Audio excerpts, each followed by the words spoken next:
it feels slightly less dramatic without music, Charles. And I think people are disappointed when we're not out in the rain. Or was it snowing? It said flurries. It was both today. Yeah. I did an errand, actually, pretty long walk up and back, and then I walked up to you. And it was that wet snow intermixed with a little bit of sleet, and then you get the pleasure of walking around, less garbage on the street, but quite a few bums and a whole bunch of independent social justice entrepreneurs with tables asking for money. But we can't say bums. The socially acceptable term is hobo. I mean, homeless person. Sorry. But the art department, once again, has outdone itself. And thank you. This is from, so the viewers understand where this is from, Jason, is from? Platoon. Charles, sometimes it's like becoming a bit of a struggle now that the movie production industry has slowed down to a trickle. We don't have our normal, influx of new material each week. And so it is a bit of a struggle sometimes to come up with movies. And then other times we come with something like this where I almost can't believe I haven't thought of this before. Right.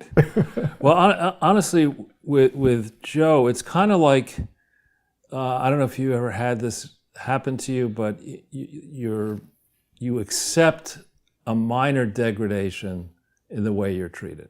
For example, you have a client, and the client normally will send a limousine to the airport to pick you up, and then they say, actually, it's just going to be a town car, then it's a taxi, and then you got to take a bus, and then walk, and then nobody's there to meet you. And similarly with the presidents that have been in recent history.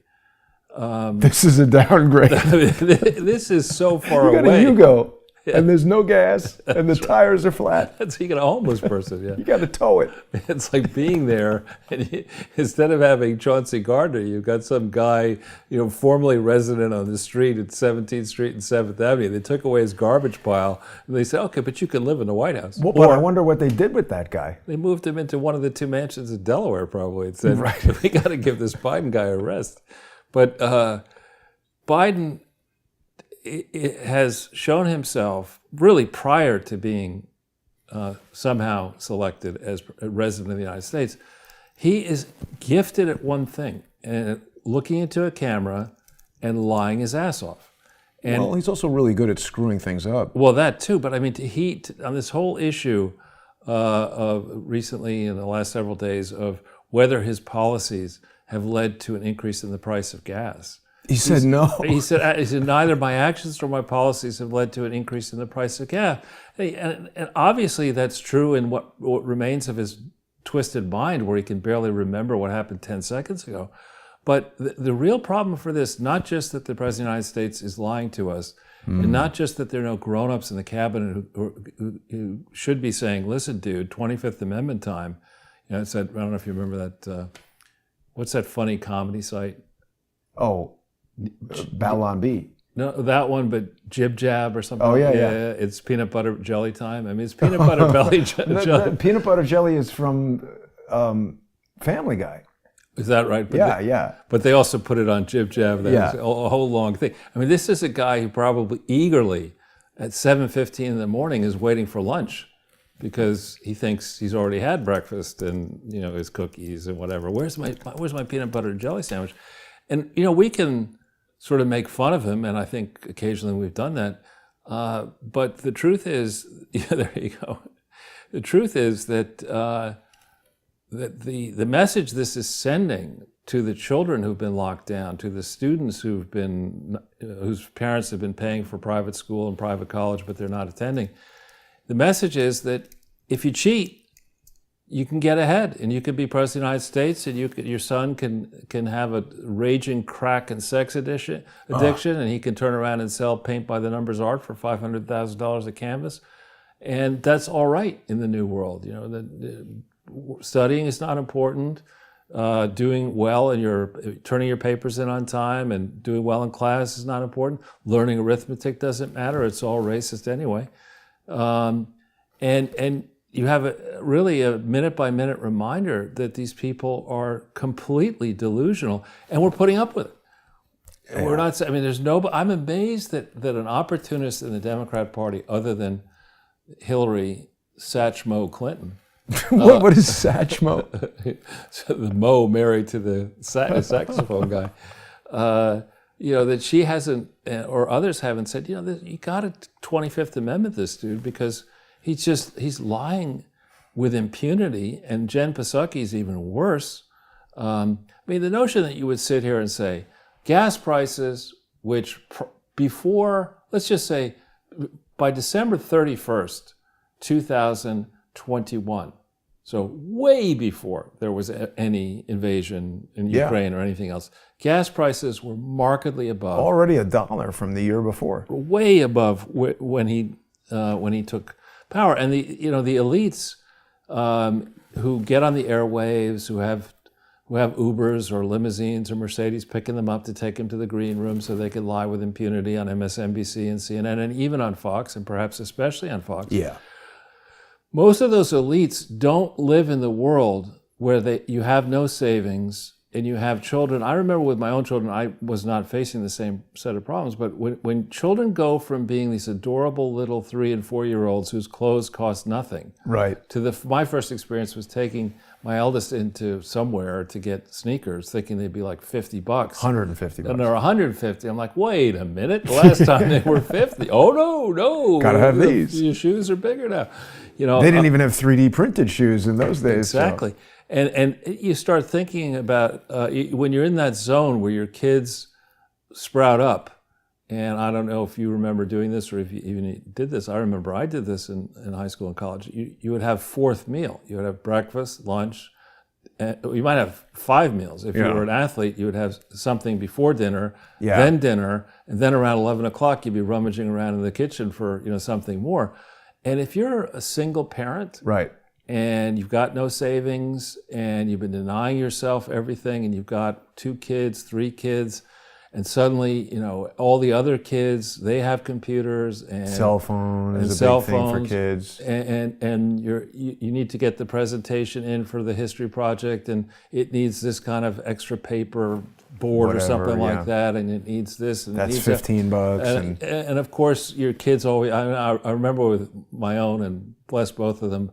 But they would say, on Sunday night, oh, I got this project, Dad. Like, when's it due?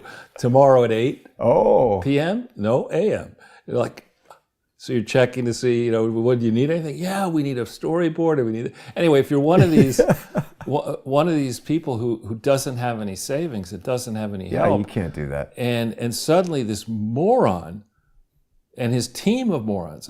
Generally speaking, if you put a moron in charge of something, you're not going to get Albert Einstein working for you in the cabinet. You get a bunch of people who are happy to work for morons because they're dumber than morons. Buffoons, even. Buffoons. Yes. We've got to come up with a poster to that effect.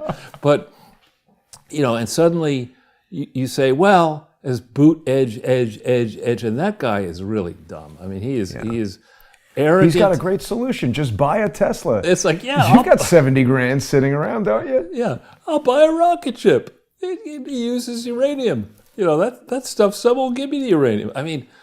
To get up there and say that kind of stuff, and then to have this Council of Advisors guy stand up yesterday and say, no. The correct thing to do here with fossil fuels as high as they are, and Sheldon Dumbhouse, White House, tweeting on this as well. We've been relying too long on fossil fuels, which are controlled by other people, and this is a perfect opportunity to wean us off fossil fuels and jump into electric vehicles and this and that. Yeah, it's also a great idea to get, to fly around in flying cars or to learn how to fly yourself. But, go invent that in a week. Yeah, but that might take maybe 10,000 years before you can fly, and meanwhile you're 65 years old. The approach of this idiot, and Tucker Carlson has developed this art. You and I, or at least I, am sort of dabbling in this, though we've done a lot of these. Tucker spent his professional career on television as a media personality, and he really has perfected this wry smile and art. Well, not snarky. It's even better than that. It's like the executioner who can come up to you and you don't even feel the knife that's gone into your stomach, and it's now your guts are all over the place, and you're still smiling. And that's what Tucker does. He with a wry smile on his face, he's talking. about this idiot Buttigieg last night, and he brings in the guy he's brought in a few times from local media in South Bend over Indiana, and talking about, this guy's an expert on what Pete Buttigieg did to destroy that city and how unpopular and disliked he is there. What do you expect? I mean, you pluck this guy, he's a McKinsey consultant, he briefly served as a chauffeur or whatever for people in what's left of Afghanistan. He was a Rhodes Scholar, he went to Harvard, and he's from South Bend. I think Pete is from a rural community.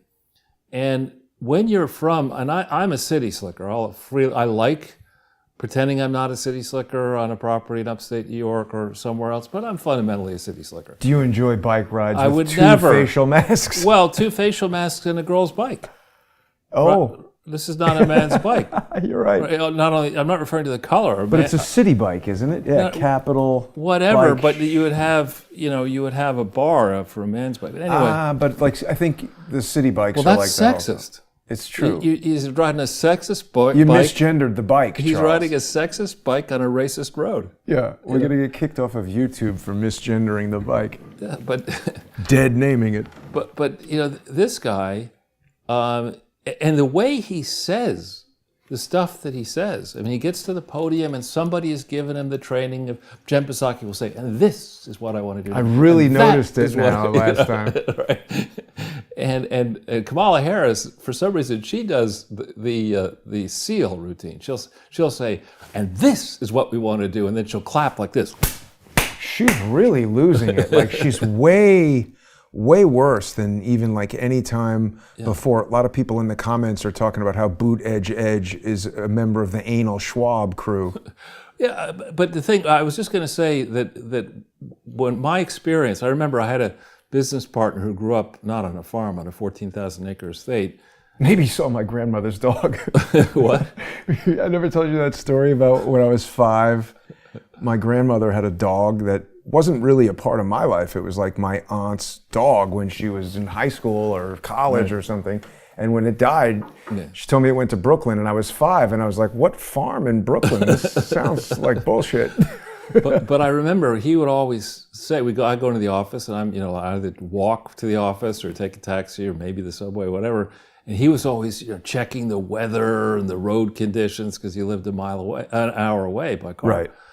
And I really thought that was odd until I moved out of the city. And then the second you are disconnected from asphalt and you're living on a property that is, in my case, half a mile from the street, up 500 feet, say 300, 200 feet of elevation from the base of the driveway. The weather plays a much bigger role. Huge role, because you have in the summer with rain, you could have your basement flood. In the winter, you've got, how do you get up and down the driveway? We had one snowstorm in 1993 when it was so, obviously I didn't plow my own driveway, but I had to call, we had, I think, 3 tractors, two pickup trucks and at least 2 tractors fell off the driveway because there's so much snow. Wow. And when you're trying to push snow downhill, you don't try to push it uphill, you forget about that, but you lose control and you go off the side of the road and you fall down 100 feet.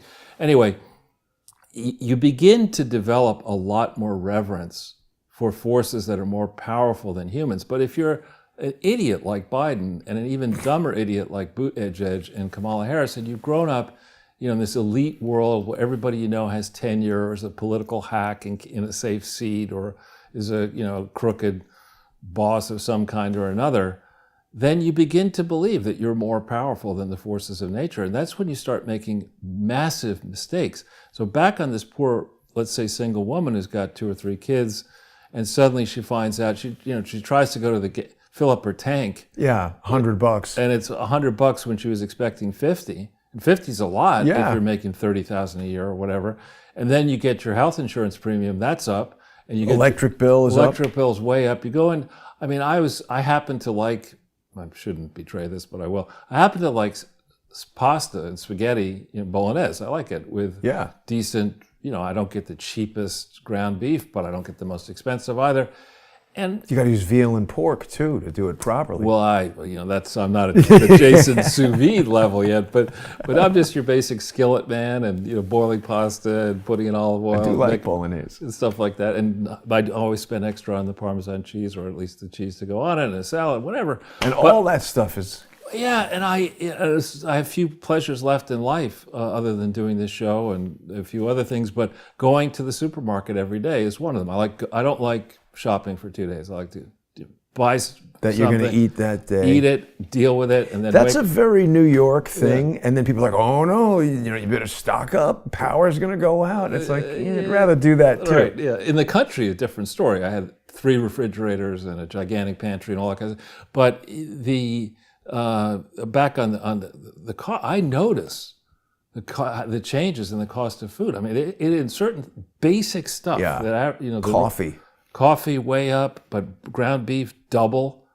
See, that didn't happen at Whole Foods, but I think it's that whole thing of it's not coming from this national distribution so much as local farms, but it is starting to trickle down now. Right, and you're going to see more. And what you're going to see now, because this doofus has never worked in the private sector, is you're going to go back to the days where the average business person, you're a business person, I grew up in business, it's cutthroat. I mean, there isn't a business out there where you just, even if you own a family business, it's not as simple as you wake up in the morning, you go into your office, and you tell your secretary to hold some of your calls, and your customers just roll in the front door, and nobody's trying to give you a hard time. I mean, there's always going to be problems in business. Whether it's a family squabble, the family businesses are the most complicated, frankly. There's always some nephew. Somebody doesn't like the new wife or whatever. Or somebody doesn't feel that they're getting a fair shake. Why is your son getting the marketing job when Polly over here went to, University of somewhere and she got an A+ in marketing, and because she's, 16 years old. But, for this moron to now usher in an environment where the facts don't matter, and businesses are now going to say, you know what, I may be able to cut my costs eventually, but why don't I raise prices now? Because I know my costs are going up, and you just accelerate inflation. And I think you're going to see signs of that. And then you get, Liawatha, this Secretary, what's her name, Elizabeth Warren, from Massachusetts. There's somebody who honestly should be run out of the Senate. What did she do now? Well, I mean, she appropriated a Native American background to jump out of a so-so law school, to get on the faculty of Harvard, and from there she became a senator. But look at this. She's doing this. She also is now calling for a windfall tax on oil profits. This is a person who, she and her husband, the idiot who showed up in that ad, hi honey, can I have a beer? Yeah, I'm 69 years old and I drink beer. I don't know any 69-year-old woman who drinks cracking open beers. Yeah, could you give me a beer, hun? Well, you might know some, but they're in Walmart weighing 400 pounds. And this guy's like, well, we do have a gigantic wine cellar. I could give you Chateau Lafite d'Aubryon. No, he was just very nervous, and he was like, no, thanks, I don't want one. It looked like he didn't approve of the whole thing, in my opinion. Well, it says, everybody knows you're a Chardonnay, crony with Hillary. You're in the Chardonnay coven with Hillary Clinton. But this person, Elizabeth Warren, has never, as far as I could tell, made an honest penny in her life. Because I don't think any dollar that came in the front door as a result of her lie, being a Native American descendant, that all should be given back. On top of which, I've read stories, which may or may not be true, that she and her husband have made money buying properties in foreclosure, which somebody has to do that, but that's not. It's kind of it's a rough business. Yeah, it's a rough business. You could also get into repossessing cars, right? And payday lending while you're at it. But this is somebody who then designs, a new consumer protection bureau where nobody can fire her. Porchview's mom is 80 and likes beer. Okay, there you go. Stand corrected. I stand corrected. But she's not making TikTok videos. That's right. Or in the Senate pretending she's an American Indian. 65, Nancy loves beer. All right. Nice. With light beer or regular beer? I I mean, I do think that women drink beer, but the problem with that was not that she's a woman drinking beer. It was just such an awkward Setup. and forced. Right. The husband was sort of like, we didn't discuss this. That's right. It's just so Back down the obviously room. not what they really do in real life. Right. And somebody who could sit there, in my experience, the last person I would trust to make a structural change in a business is somebody who spent their life as a law professor. I mean, that is just so different. To get up to the skills that are required to become a tenured law professor at a school like Harvard seem to include lying. Central to that. But You have to be a scumbag to get that job. Well, yes, many are scumbags. So far, every Harvard attorney that I know is a scumbag. Well, I can't speak to that, but I can tell you that. Oh, I'm so sorry. That's all right. You want to take it? No. That's like Larry King went on Dave Rubin and took a call. He's like, "Hey, how you doing?" And Dave Rubin is like, it's or George, who was it? Rudy Giuliani taking calls on the campaign trail, and Dick Cheney actually. that might have been MBS and like, Habibi, it's Joe Biden on the phone. Tell him I'm not here. No, it actually was a very good person, but I just didn't think it was the right thing to interrupt the broadcast. Yeah. You were on a tear about Elizabeth Warren. Yeah. So for this idiot to start, going on to MSNBC, to spread her message to the 6 people who aren't drunk, watching it, most everyone else is high, and start mouthing off about we're going to do this with the energy industry and this with the clean energy and this with that and this. Shut the fuck up. Oh, wow. Look at her here, Charles. I know. She could, you can see how that lie came to mind and how she was trying to like wear her hair and kind of look the part. Well, she's from Oklahoma, and there are a lot of people in Oklahoma who are of Indian, Native American descent. But again, this was at a time when she weaseled her way onto the faculty at Harvard Law. I mean, it's one thing to be a lecturer, as Barack Obama was at University. No, but faculty is different. Well, my father was on the faculty briefly at Yale in the physics department, but just at the very entry level, you get PhD and then 1 year, I think, or maybe 2 years, and then Niels Bohr Institute in Denmark, and then Lockheed actually for a while, and then Bell Labs. But to go out of whatever your background is to become a full tenured professor at the law school, that is very hard to do. And yes, what happens, I'm very much against tenure in anything. I think the old idea of tenure may have made a certain amount of sense, but it's now been flipped on its head. And so you get tenure, they can't fire you.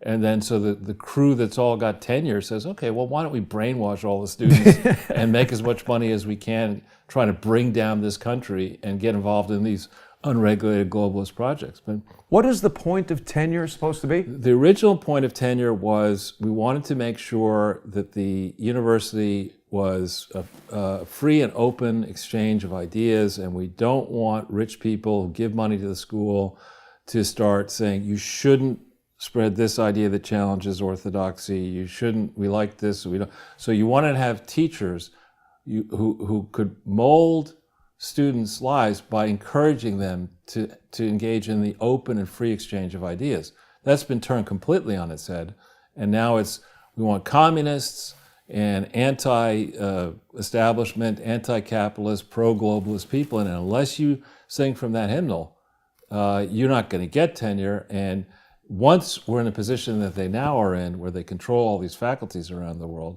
they then can make or break students. They can take a boot edge, who should be basically making peanut butter sandwiches for Biden. Well, he could manage a Subway sandwich I don't place. think that's hard. That's honestly, the bread is burning. No, it's very. I have some experience investing in a chain of Wendy's, and I can tell you it is extremely difficult to find the people to work there, to train them, to make sure they show up again on time, that they don't steal, that they, it's right. Not as simple as you think.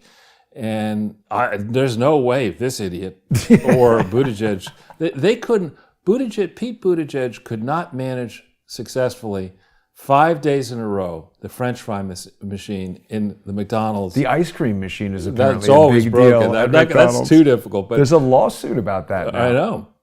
But the French fry machine is complicated because you got to make sure that the oil that's in there, it doesn't get too hot or too cold, and you got to make sure people don't put their hand in the thing, and you got to make sure you put the French fries in and put them out. There are a lot of opportunities to burn the place down and get injured there. And kitchen fires are one of the biggest in restaurants. Are one of the biggest problems for fires. So anyway, now we've accepted this. I mean, I haven't accepted this. You and I have been relentlessly parroting, pillaring this guy, but really, it's to a point where allies should be saying, and I think they are saying, here's MBS. I mean, think about if Donald Trump would not just pick up the phone as a guest and call MBS. He would schedule it. You would make sure he probably has teams of people that say, listen, today, these are the people I'd like to speak to, top priority of these 5 people, next priority, these 10 people,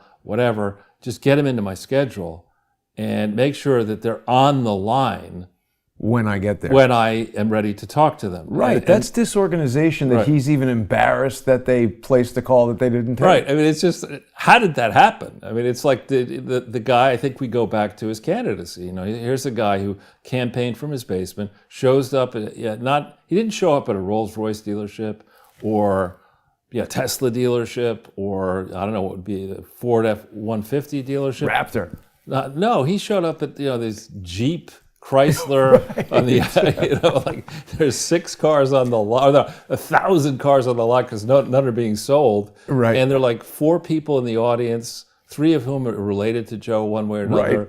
There's as much enthusiasm. The Cold Fish Club has gotten together, and they're all looking at him like, Joe. When is this over? But the idea that MBS would say, I'm not speaking to that doofus, that buffoon, and the leader of UAE. There's a story out there that apparently Saudi Arabia and the UAE, which were Saudi Arabia is not yet in the Abrahamic Accords, but UAE was, that Saudi Arabia, UAE, and Israel are all talking to Putin, not talking to Biden, which shows tremendous common sense, frankly. Yes. but also just strictly from a business standpoint, it's like, hey Putin, let's squeeze this whatever you squeeze. And what's right? I mean, you can say what you want about Trump, and park that for a second, but why does it make any sense now in 2022? You've got the poor woman I talked about, the mythical woman with 3 kids and no money and whatever, and she's paying a lot more money at the pump and for other things. And gas prices, when they go up, they ripple through the economy. They drive prices of everything up. That's why I'm focused on it so much. You're crushing this person. You're saying that you're a true progressive, that you care about the vulnerable and the weak. And here's this divorced woman with 3 kids, and you've got your boot on her neck. And the kids are miserable, probably her ex-husband's miserable. And you're saying, no, we're not going to have the Keystone XL pipeline, which not only the pipeline itself has a lot of good jobs, high-paying jobs, but the vendors to the pipeline and in the process of running these oil and gas properties, there's a lot of spin-off inside this country. It's not like you're making a car in Korea and all the parts it's there. They got everything is here. Well, there's a lot of multiplier effect inside this economy. Of trucks driving to it, construction things, people eating, at local restaurants, and staying overnight in business trips. What do you go? They have neighborhoods that get built around these things, and then everybody living there has the Halliburton truck or whatever. Right. And so instead of this guy shuts that down. He brags about this. The first thing I'm going to do, shut the key. It was all ready to go. And then the lie that Psaki told and Biden told, they tried this idea of, well, there's a whole bunch of permits and people aren't. You moron! There's a permit to drill, in the center of Lake Erie where there's no oil, let's say. But how does that work? Somebody says, we think there's oil, they get the permit, they go there, they start, and they say, we were wrong, this is water or something. No, you have, in my experience, what happens is you have teams of people who believe, they work for Shell, they work for Exxon, whatever, they work to other jobs, and they have the training, whatever that might be, and they have the 3D seismic and other means of saying, well, underneath, hypothetically, this apartment building, we've discovered this gigantic reservoir 7,000 feet down, and probably the condo owners aren't going to like the fact that we're going to drill crush the building 7,000 feet sideways from Madison Park. Right. But that's what we're going to do, and it'll be 7,000 feet down, and it's not going to hurt the building's foundation because it's way, way down, and New York is on granite anyway. But so drilling down that would be very difficult, and then they typically have a bunch of people with engineering degrees, and for good measure, a bunch of Texans, because Texans have all the experience, and they have the cowboy hats. And this. Is that real? Yeah, absolutely. They walk in and they have Kick it all things down. They got the lingo down. They start talking, well, this is in the back end, and it's here and there, and it's we're going to do this kind of this and that and another thing, and it's going to cost you $25 million. Whoa. How many wells are you going to get? Well, we'll do this and that. We'll get so many barrels per day, and they give you. You want a McKinsey study or, But then they give you seltzer, right? In my case, we went through all this, great team. I gave presentations all over the world, including in United Arab Emirates and other places.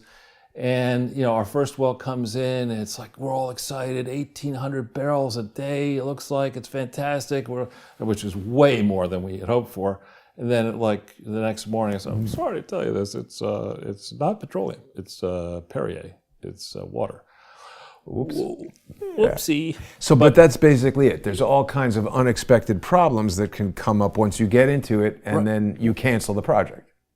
Well, you could do all kinds of things. You may say, well, we drill. Typically, you drill to an objective, meaning it's so many feet underneath the ground, and you do the calculations, and you think there's so much oil or liquids or whatever you're drilling for. And you get down there and you discover that you were wrong, right? So then the question is, do you want to go and drill adjacent? Do you want to shut the whole thing in? And whether it makes sense to do any of this is a function of what's the clearing price. And let's say you find the oil and you define, typically you get one well, we'll say there's oil right there, but then you want to know how big is the reservoir. So maybe you'll drill another one over here and another one over here. And then you get into it and you say, well, I take the oil out of the ground. What do I do with it? It's not like you could just say, hey, Jason, you got any buckets? You got to refine it, right? No, you just got to physically get this oil out of the ground. And oil has properties. Some jurisdictions in the United States say that, petroleum is toxic, or at least is dangerous to touch it and this and that. So you have to take it out of the ground. You have to then figure out how you're going to get it from the pump, from the wellhead. The pump jack. Where's it going to go?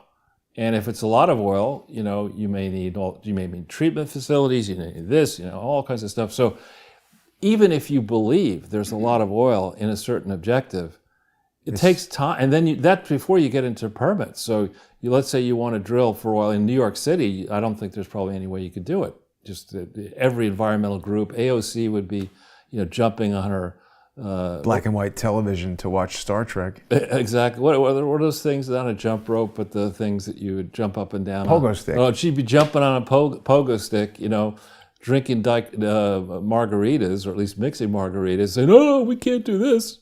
Oh, it's going to create billions of dollars of revenue. We can't do that." But I think her new thing was submerging her head in ice water. Right. That's a strong move for a 33-year-old. Obviously somebody you want to be the mother of your child. She should eat a Tide Pod next. Right. She's probably done a fair amount of that already. Or swallow a bottle of cinnamon. All the stupid internet things. Right. So for Psaki to get up there, and again, she's got, as I said before, she's got Peter, this is really the fault of the energy industry.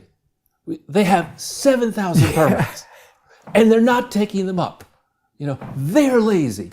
I mean, come on, Psaki. It's not true. It's not like people in the oil and gas business are saying, I have no shareholders. I don't have to pay them dividends. I've got a bank who's just going to give me all I don't kinds of care money. about money. I don't care about money. If there's oil in the ground and They're gas, going for they're it. going to want to fucking get it. And the issue is that the permits that are out there are not, they've been evaluated, they're duds. They're milk duds. Right. Or they're dirt duds or whatever. She's like Miss Primary Colors. There's no way her hair is actually that Well, that's red. a good and flattering picture of her hair. I mean, her hair is like this color. It always looks very fake to me. Well, and Tucker refers to her as one of the standout graduates of Oberlin College, which is a liberal arts school, and I got nothing against Oberlin College or a liberal arts school, but typically most graduates of liberal arts schools are not very good when it comes to business. I think she has fluoridosis too. Look at her. I think she has stupidosis. Yeah, that's for sure.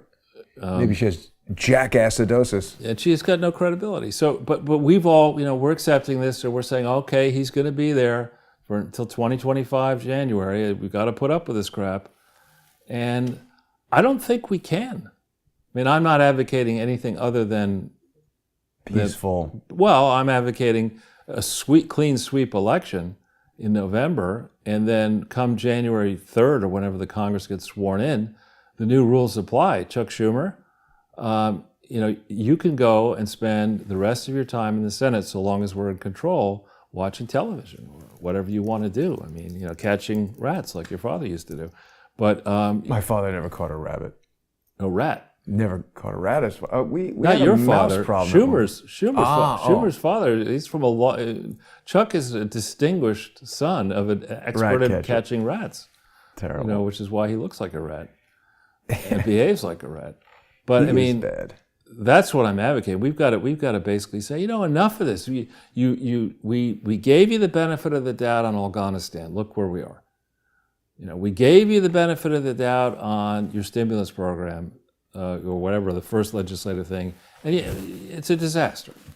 We gave you the benefit we're not going to give you the benefit of the doubt on Ukraine. We're just not doing it. We're not going to go to war in Russia. I think we are. Well, I don't know. I mean, I don't know. They have this whole, it was very interesting press conference, actually a couple press conferences from Abe Lincoln the past couple days with this whole thing with Poland sending MiG-29s, and there's a whole thing where he's like, Nuland was in her Senate or testimony yesterday saying, I didn't know anything about that. I heard about it on the radio on the way over here. That's what Obama always used to say. Because that's, I think, their way of being like, oh, whoops, well, we better push this through. We didn't have anything to do with it, Putin. I didn't even know about it. Well, see, so I come from a very different tradition in that. I'm not in government. I don't want anything to do with government. But in the business things I've worked in, the big ones, the big companies, my Finnish friend would say, slaughter the word, he'd say, we have to do some scenario planning. But in the big companies, they always had scenario planning. They would say, and I was under the impression the Defense Department did this, that you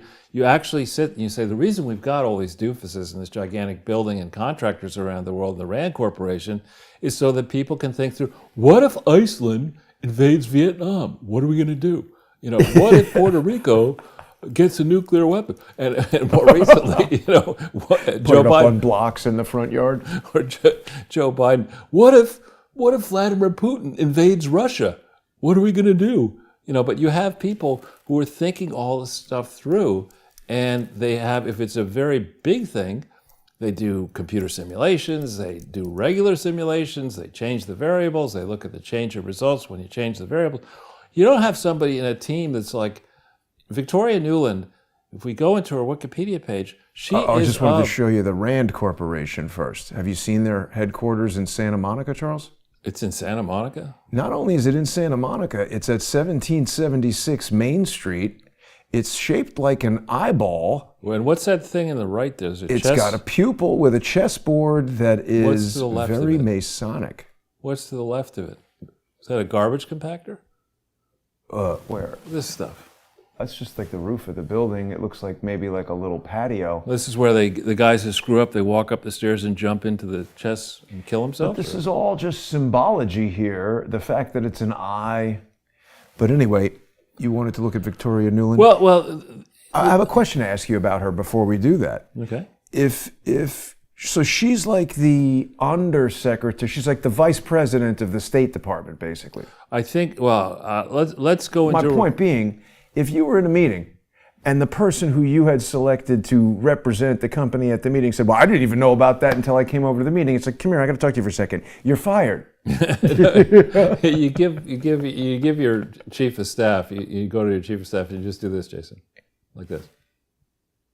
And you keep talking. Yeah, just get rid of it. Then a message would come to her. She just I'm leaves. sorry. I'm sorry. I've got to leave. Do you mind? Oh no, I don't mind at all. Whoops. But here's Victoria Nuland, and again, I actually I've told you before. I wouldn't mind if, assuming it's not radioactive after this mess. I would like to go back to Ukraine. I enjoyed it. It was already radioactive since 1980, But whatever, worse. with Chernobyl. All right, so if we go down to her early life and education. But she admitted that the biolabs are there. But let's look at this. She gets out of high school in '79. Now, Choate Rosemary Hall is a very expensive boarding Is that the same as Choate, the boarding school? Rosemary Hall was for girls, Choate was for boys. It merged. It's right near New Haven, so there's a lot of feeders into Yale. Some of our close friends went there.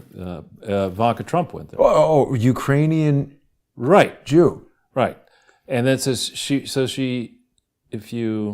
That's her dad. Born in 1961 to Sherwin Nuland, a surgeon of Ukrainian Jewish origin, and Rona McCann, Right. not Jewish. Doesn't sound particularly Jewish.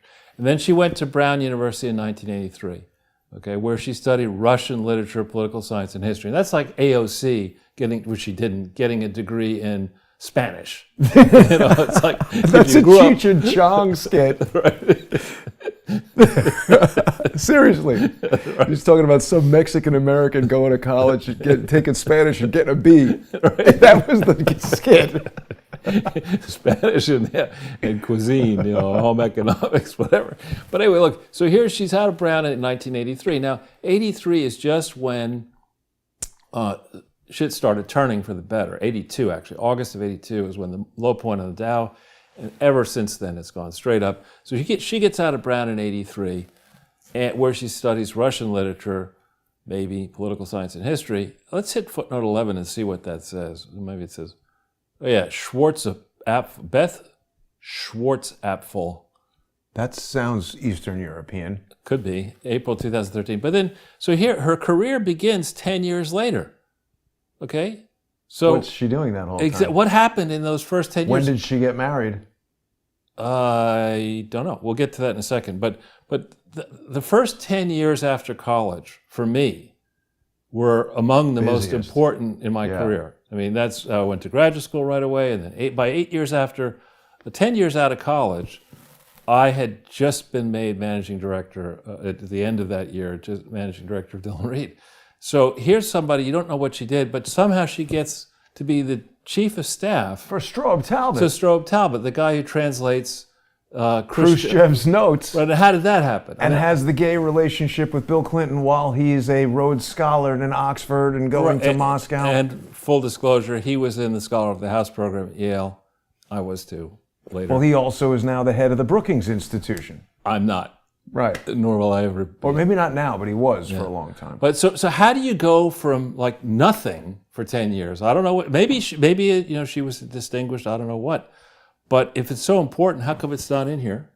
And I tried to look around to see references for what she was doing. And, typically when you come out of college, that's when people are saying, well, Victoria Nuland just got back from a trip to Australia where she did X, Y, and Z in the college notes. Or people are talking about it. But how do you go from Brown to suddenly your chief of staff? It's not like you're an intern, you're chief of staff to the deputy secretary of state. Now, my understanding of how this works. She was probably in the CIA for those 10 years. Was. And is now. Right. Yeah. And so my understanding of the way the cabinet works is that the secretary of state flies around the world talking about climate change and collecting souvenirs. And recording bad albums for YouTube. Right, exactly. Or, drinking vats of Chardonnay and funneling money into your foundation or whatever. It's the deputy in all these, the deputy treasury secretary, the deputy secretary of state. That's the person that's the chief operating like the COO, right? Makes the stuff work, right? So she goes from this period, from 93 to 96, and then we jump to 2003. Okay, so what was she doing from 96 to 2003? She goes from working for Strobe Talbot to working for Dick Fuckup Cheney. Oh, wow. Exercising an influential role during the Iraq War. Oh, my God. Right? Oh, my God. So it's like, well, hey, you know fucked what? that up. Exactly. Why don't you come over here and ruin this country? That's right. Yeah. And we're going to set you up to ruin the United States, but you got to make your bones. We got to stop for a second. Because it's like, I'm trying to think. There are a couple of people in my life where something has happened where it's just been like, look, I'm not personally angry at you, but that's it. You can never work here again. You have to leave right now. And they just laugh. I know. There was one guy who left crying. He's like, I know, I'm sorry. And it's like, just leave. Yeah. So you don't hire them again to handle the biggest thing. But isn't it, I mean, she's a career State Department person. So maybe she's working in, Burkina Faso in the, economic development. I've been to Burkina Faso. I love that name. It used to be called Upper Volta. Burkina Faso sounds much more Maybe we'll change the United mysterious. States to Upper Volta, Upper Revolted. But so then she goes working with NATO. Lower Volta? No. So then why'd they have that? I don't know. They just, who knows? It's not even that upper. It's like, it's not that high up. It's still, there's a secretary of names in that country. Right. So she becomes, in 2011, right before Benghazi, Special Envoy for Conventional Armed Forces in Europe. Now, let's think about that. Conventional Armed Forces in Europe. What would they be? That's the United States, UK, and other nations in Europe, and maybe Western Europe, don't really have much in the way of conventional forces. I mean, they have. They don't? Not like we. But anyway, then she goes in 2013, Eurasian Affairs. She managed diplomatic relations with 50 countries in Europe and Eurasia. Now, how'd that go? Don't you need to be an expert in just one of these countries to be? Because that's something that Putin said. I've been watching a lot of Putin interviews from the past 20 years, and he said that American diplomats are rude, that they don't follow any conventions of diplomacy. Well, look at Kamala Harris. I mean, she's insulting everybody. Yeah, and I'm not somebody who believes that you should be a slave to experts, because I think when in investment banking, for example, people would say what we need to do at our firm is we need to have an expert in the chemicals industry, and that person will tell us which chemical company should buy another chemical company and this and that. And my attitude on that is that the expert is the client, typically. They're the people. DuPont has plenty of experts. They have more experts than any. Maybe they'll screw everything up, but they understand their industry. What they don't know how to do is buy and sell other companies, because that you do periodically. That's what we do. Right. They know a lot about chemicals. You could tell me the formulas and this and that and whatever. Just tell me how much cash flow this thing is going to, tell me what scope I have to cut expenses. Tell me what you want to do here. Tell me what your investment horizon is, and let me loose. And I will, I will buy this company if you want it bought for the best possible price and the best possible terms. And I'll work closely with you and take direction from you, charge you an arm and a leg, but I'll get it done. I don't care what an investment banking expert has to say about chemicals. And I equally don't believe that Victoria Nuland, with the missing 10 years and the atrocious track record by 2013, could possibly sit on top of 50 countries in Europe and Eurasia and get us into anything other than a basket full of trouble, which is exactly what she did. Right. And remember, this is the same period you have Hillary Clinton, who's our Secretary of State, with a completely manufactured resume. I know. But they're using the language of the insurgents. The Revolution of Dignity is the Maidan destruction. Right. So, and again, this is Wikipedia, so maybe she would disagree. She's editing it. Well, maybe and maybe not. I'm just saying, this could be. I'm trying to be charitable, as it were, and put we need. This is so easy to destroy that we should give her the benefit of the doubt here. But by 2013, the Obama administration, Hillary's thankfully out of it, but by then you've got the not so merry John Kerry in charge of the State Department. And you have, what country didn't we fuck up in those 8 years following Bush's 8 years, following Clinton's? following George H.W. Bush. So this is not a resume of glory here. This is a resume of shame. Yeah. Right? And what is it about all of these people with Ukrainian ancestry? I mean, I could understand, given America's history, that we would have a large number of British people and French people and maybe German and Italian people in our State Department, because if you and people from Africa, if you think about the ethnicity and national origin of the people who are in this country, yes, there are Ukrainians in America, but I don't think it's an outsized representation in the State Department. It's absurd. You got it? Blinken is of Ukrainian ancestry. Nuland is of Chrystia Freeland, who's in Canada, basically running stuff. What about that guy, the army Vindman? guy? Yeah, Vindman. He blocked me on Twitter. He's a douche. But he's got like 1 million followers. Really? I think when and Peter Strzok blocked me, I think when people like that who are in the national news and have thousands and thousands of followers block me, yeah, I think it's because we're knowing exactly what they're doing and like, ooh, don't let that guy. Right, so you began this, or got me on this tirade, or I got myself on the tirade over Nuland saying, yeah, I didn't know about the Polish MiG deal. I wasn't, I love the bureaucraties. We weren't pre-consulted on that. What the fuck are you talking about, pre-consulted, right? You're not supposed to be pre-consulted. You're a leader. America's, in theory, a leader of the free world. You have a plan for Europe, right? Biden has thought this thing through. The plan is get down on your knees and beg for help. That appears to be the plan. Or get down on your knees and say, this is the position you assume when you lead from behind. It's X-rated, that position. We can't show that one to you. Right. I think I've previously told you about this. I'm not sure if I've said it on air, but there's a lot of things that I learned about just kind of the universe from dealing with primitive computers. And I know this sounds crazy, but stay with me for a second.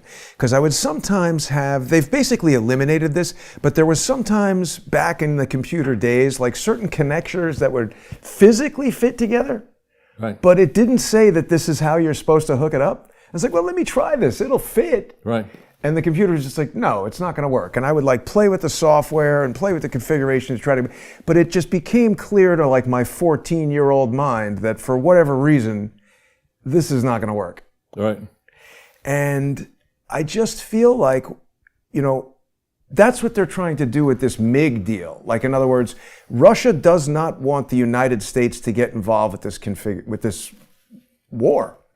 And so if you figure out some way to get Polish jets over here, because we gave them jets over here, the computer's going to say, no, that's still not what we want, and boom, you're going to war. You can't sneak the jets in. Well, even more to that, I mean, I was watching Brett, on Fox last night, and this subject came up. And I forget who it was. It was pressing on this issue of the MiG approach and whatever. And Brett was saying, I think it was to Jennifer Griffin. He was saying, who strangely is just, loathes Putin. I mean, I don't know what her personal... Who is Jennifer Griffin? She's the national security top person at Fox, and she's just determined that we got to go to war. And so anyway, she, so Bear was pressing her and saying, listen, don't you think that the Russians would figure this out? Yes, I mean, it's not like but I said it to my father, who was involved in things in World War II, and I, he's been he's held security clearances and stuff, and I said, isn't it a bit odd that on television we're discussing what we might do and openly saying, of course we're sending as much lethal weaponry as we can, but we can't tell you how into Ukraine to help. I mean, it's silliness. I mean, this is amateur hour at the Improv, and people are dying, and worse, in the theaters of war here, or in these various cities. We don't know who's committing the atrocities. We don't know necessarily that it's Russians. We don't know that it's not Ukrainians. We don't know. I haven't seen one video that shows a Russian soldier firing something. I'm just seeing destruction and dead people. How do we know who did it? Right, and we don't know whether it's mercenaries. We don't know whether it's corrupt mercenaries. We don't know whether it's people trying to make Putin look bad, or Zelensky look bad, or America look bad. We just simply don't know, which is typical in war. And yet we have all these people on site on Fox News. You got Benjamin Hall, you got, what's his name, Lucas Tomlinson, Trey Yingst, and all these people who are there, and I'm sure other places have places there. But that looks like a pretty dangerous jet to me, Charles. Well, again, the idea that that we'd even, if we're going to do it, I mean, my understanding is that you think about a fight, right? Mike Tyson is in there in the ring.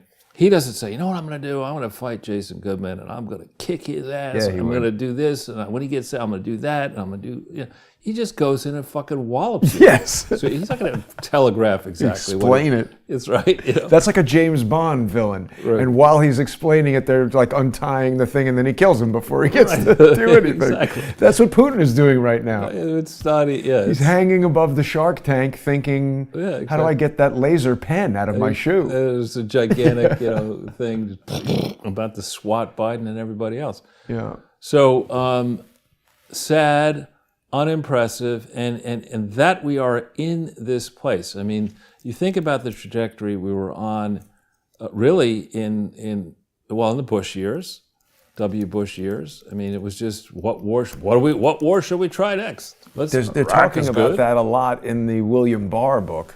Yeah, we got Iraq. We could do that. Afghanistan. We'll do that one. Now we'll do Iraq, and then Trump wins, and all of a sudden it's the caterwauling punditry is saying, "Oh, he's going to start World War III. He's going to do this. He's going to do that." And instead, he brings our military footprint down, does not start World War III, takes out the big bat, tries to get something done with North Korea, fails.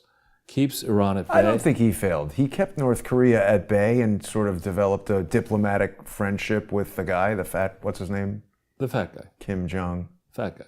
Kim Jong, fat guy. But we don't want to get in the business of fat shaming people, especially with this on the screen. Exactly. And that's a nice look, of Marco Rubio, very senatorial, Jason, like this. Fuck you. Yeah. Oh, yeah, that's pretty good. I didn't notice that. But the thing I wanted to get to, Charles, is that the whole business about the Polish jets wasn't even the craziest thing she said. When they were talking about the biolabs, which, last week it was a conspiracy theory. 2 weeks ago, John Cullen found that. And it wasn't just someone saying, ooh, there are biolabs. Somebody said, hey, John, there's this page on the U.S. Embassy in Ukraine website talking about biological threat reduction. It had all these detailed documents, but when you click on the documents, it said, oh, that page isn't there. So we went on to the Internet Archive. John got the deleted documents, and we looked at them, and it's damning evidence. And they still said it's a conspiracy theory, but yesterday she said, no, they're there. And there are reports, which we haven't confirmed, that maybe the Russians have found these bioweapons. And I haven't checked the treaty myself, but I am under the impression that there is not a treaty allowed to do that. That we signed that said on ixnay on that.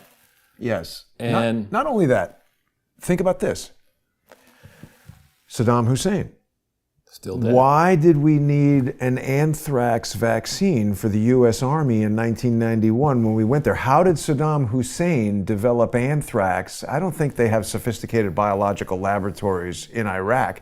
That was given to Saddam Hussein by the United States, sure. That lovely picture where Donald Rumsfeld is shaking his hand, and they said, go use that anthrax, and they were creating a fight between Iraq and Iran, and it's perfect because then when you get pissed off at him, you just say, oh, he has biological weapons, we're going to kill him. I'm sure they had the same plan for Zelensky down the road. Of course. I mean, and speaking of Iraq and Iran, I mean, we decided that Iran was a bigger enemy than Iraq, and so we held our nose and backed Saddam and killed lots of people in Iran. Including him? But before that, we killed, I think, 1 million. Was it 1 million Iranians or 1 million, including the Marsh Arabs or whatever? A lot of people were killed in the Iran-Iraq war. And out of that, descended women and men in Iraq and elsewhere, in Iran and elsewhere, who view America as the great Satan. And recently, some nearly killed John Bolton, or there's some. What? Yeah, I didn't hear about that. Yeah, there's some group that's trying to get John Bolton. So when you have this Victoria, do they have a GoFundMe?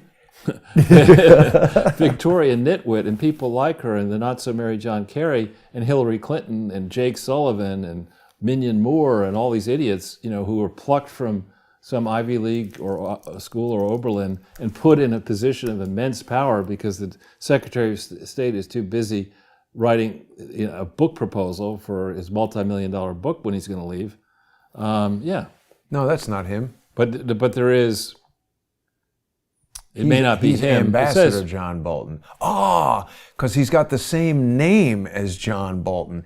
But how did he get a blue check? I mean, I can't get a blue check. Well, who knows what he does? Well, you and I are not going to get blue checks because Twitter is a social engineering operation in its entirety. I got another question for you about blue checks. Or not even blue checks, but this speaks to Twitter, and it's got to do with what's going on in Ukraine, because this is absolutely the most sophisticated social engineering and social media war ever. Remember this person, Charles? Vaguely. So she did a report maybe 4 or 5 years ago about some weapons factory in Bulgaria. This is Dilyana. Now, granted, she is a woman and very pretty, which is more appealing to people perhaps than me. She has fewer Twitter followers than I do. She basically put out this exact story that John Cullen had, but she put it out a week or 2 weeks after he did. Got 11.1 retweets. Yeah, I don't think I've ever gotten 100 retweets on anything. So I'm just saying, how does this happen? I could understand if she has 5,000 or 4,000 fewer followers than me, and she's getting 100 more or 2x. This is fully 100, 1,000, 10,000 times the engagement that I get on Twitter with @CSTheTruth. Well, could it be that, what they could be trying to do here, this is a real hot button issue, the question of biolabs and who's operating them and where are they operating them, and maybe they're trying to ramp the story up. Yes. To then say it's fake. Yeah, exactly. This is social engineering. And you know who first told me about this person? Do you know? No. George Webb. Oh. So there is a network of people, and also when I previously thought this was a real person, she's a real person, but when I thought she was engaged in straight pool, I sent her a text message on Skype, and somehow Manuel Chavez got that. He claims she gave it to him. Now, he has said some things in the past that have proven to be true, so that might be true. It's either that or somehow he got into my Skype. But isn't that weird? It's very weird. Very weird. So I'm watching the time. Sorry. It's okay. And I'm just thinking that we got stuff to get to. We got a lot to cover. I'd like to cover first the tweet from that. This is it. Yeah, here. So this tweet has been sent to me by various viewers. If we see The Last Refuge, and I don't know if this is really the same as The Last Refuge, Conservative Treehouse. Maybe it is, maybe it isn't. But if you're watching this, viewers who are watching this, please send this tweet out. This is garbage. Number one point, Ukraine was the number one foreign nation to fund the Clinton Foundation is total bullshit. It is off by 65 times. Okay, and we're going to show you in a second. And then, so this Last Refuge is, I almost want to say categorically they are too smart to fall for this. 2 days ago, Bill announced the Clinton Foundation was restarting. That's not what he announced. He announced that the Clinton Global Initiative was restarting. And now we have this idea that Mitch McConnell and Republicans are behind a 14 billion, it's 13 point something billion package of aid for Ukraine. Now that's a lot of money. This amount of money. The situation in Ukraine is bad, but compared to Yemen, compared to Ethiopia, where there is a civil war going on right now that's horrific with 100 million people prior to the civil war, this is a lot of money to be giving to one nation. And I would question this. We're going to destroy this notion that they're restarting the Clinton Global Initiative. They never had a Clinton Global Initiative legally. We're going to show you that in a second. But first, I want to prove to you that Ukraine was not the number one foreign nation. To do that, if we can go into Google for a second, Jason, and punch in Unitate 2011, or actually Unitate Financial. And let's see if we get to a link for financial statements. Yeah, it should be. I haven't looked at this particular one. Okay, nice let's origami. Yeah, go to the the back of it. Yeah, here we go. What does this say? All right. These are the contributors from 2006 to 2020, okay? $3.5 billion, roughly, of total contributors. You notice the Bill and Melinda Gates is $140 million. France is $2 billion, so it's roughly 2/3. Do you see Ukraine on this anywhere? I do not. Okay. Although Blinken called the UK the Ukraine United Kingdom. Yeah, he's okay. So I think this also used to say where this. So the number one, the major donors here are United Kingdom, France, United Kingdom, and it used to be Norway was much more substantial than you see here. Norway gave 177 million 2006 to 2015. Then they trickled off. France gave extreme right 1.5 billion. Then they done another 500 billion. So Norway's lessening their contributions. UK's. So this is in thousands. Each number is multiplied by 1,000. So you're talking 1.99 billion dollars right. there. Okay, and you're talking 830 billion, and you don't see Ukraine on the list. And other donors. Bill Gates gave it a ton of money. Yeah, because Bill is really into giving money. This is housed within the World Health Organization. So the only what do you mean? What is housed? UNITAID is housed. It's a separate organization who is like officing inside the World Health Organization. Why? Probably to get sovereign immunity. Tickets. To get sovereign immunity, probably. That sounds not. It's fishy as shit. What is UNITAID supposed to do? It's well, Jason. How can you ask a question? That's a ridiculous question. No, UNITAID is supposed to other than launder money. Yeah. No, what it's supposed to do. It was founded after the Global Fund, which has a shit pot more money. It was funded to channel money to existing organizations that already are fully staffed, that have incremental projects, that are serving people primarily in the bottom, by economic definition, of all countries in the world, right? So it's not supposed to be giving money to Ukraine, which is not, it's not that poor, Ukraine, compared to Upper Volta or right. Ethiopia. But this is one of these things where somebody's going to come out and say that we're going to create new opportunities for access to word equality salad. You go to Chop It, you order a word salad, you put it into Esperanto, and they hire a bunch of people from Wellesley, and you put these fancy things together.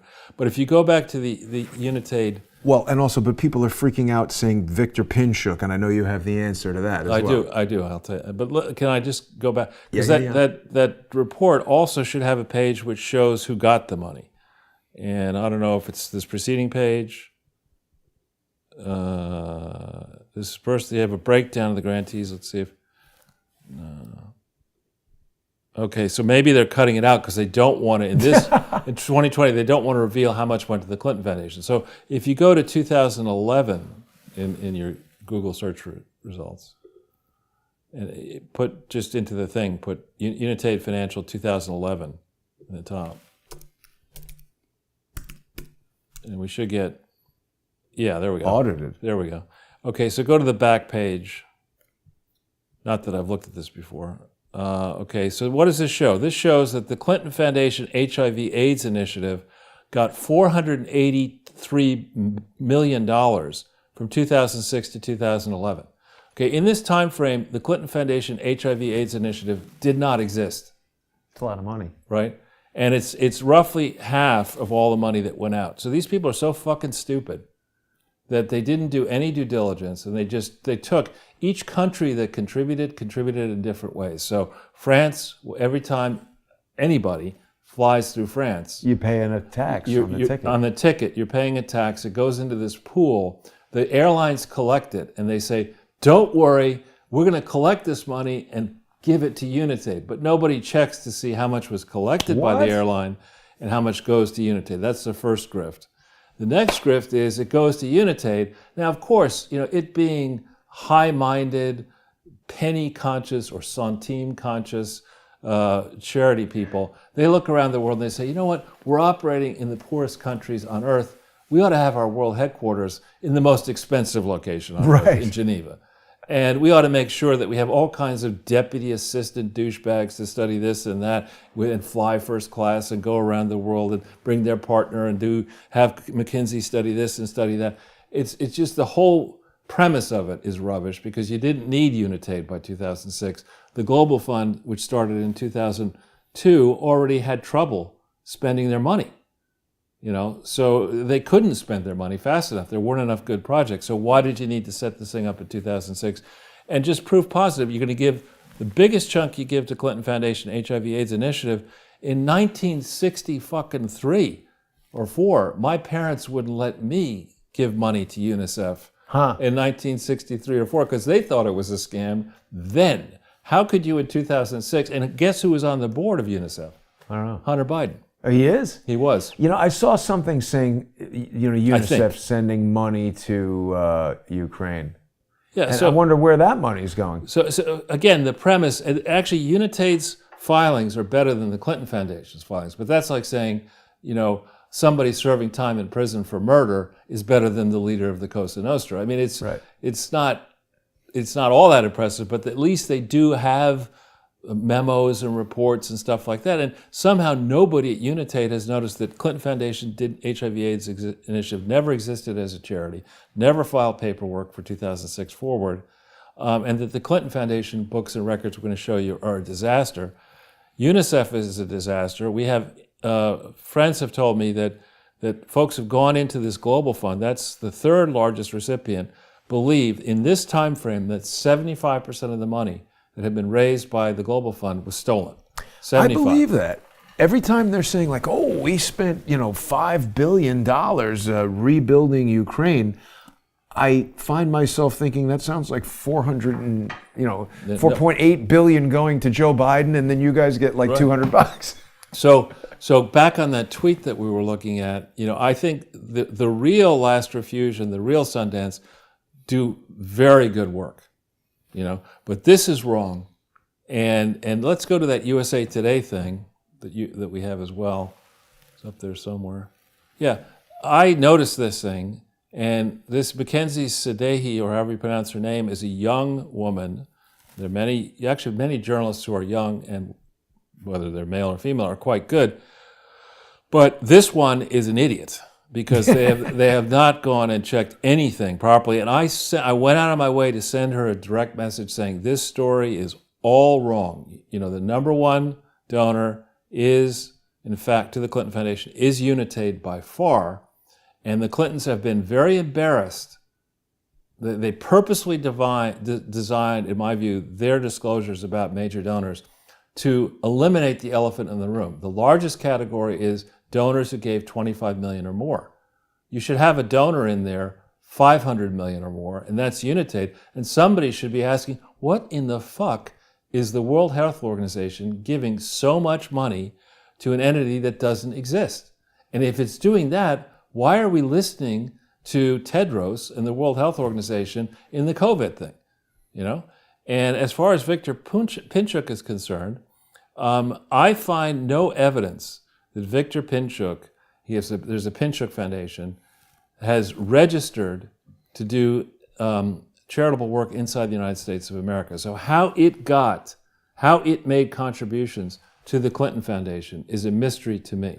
I think I got the wrong article. This one agrees with you that it's false. Well, for different reasons.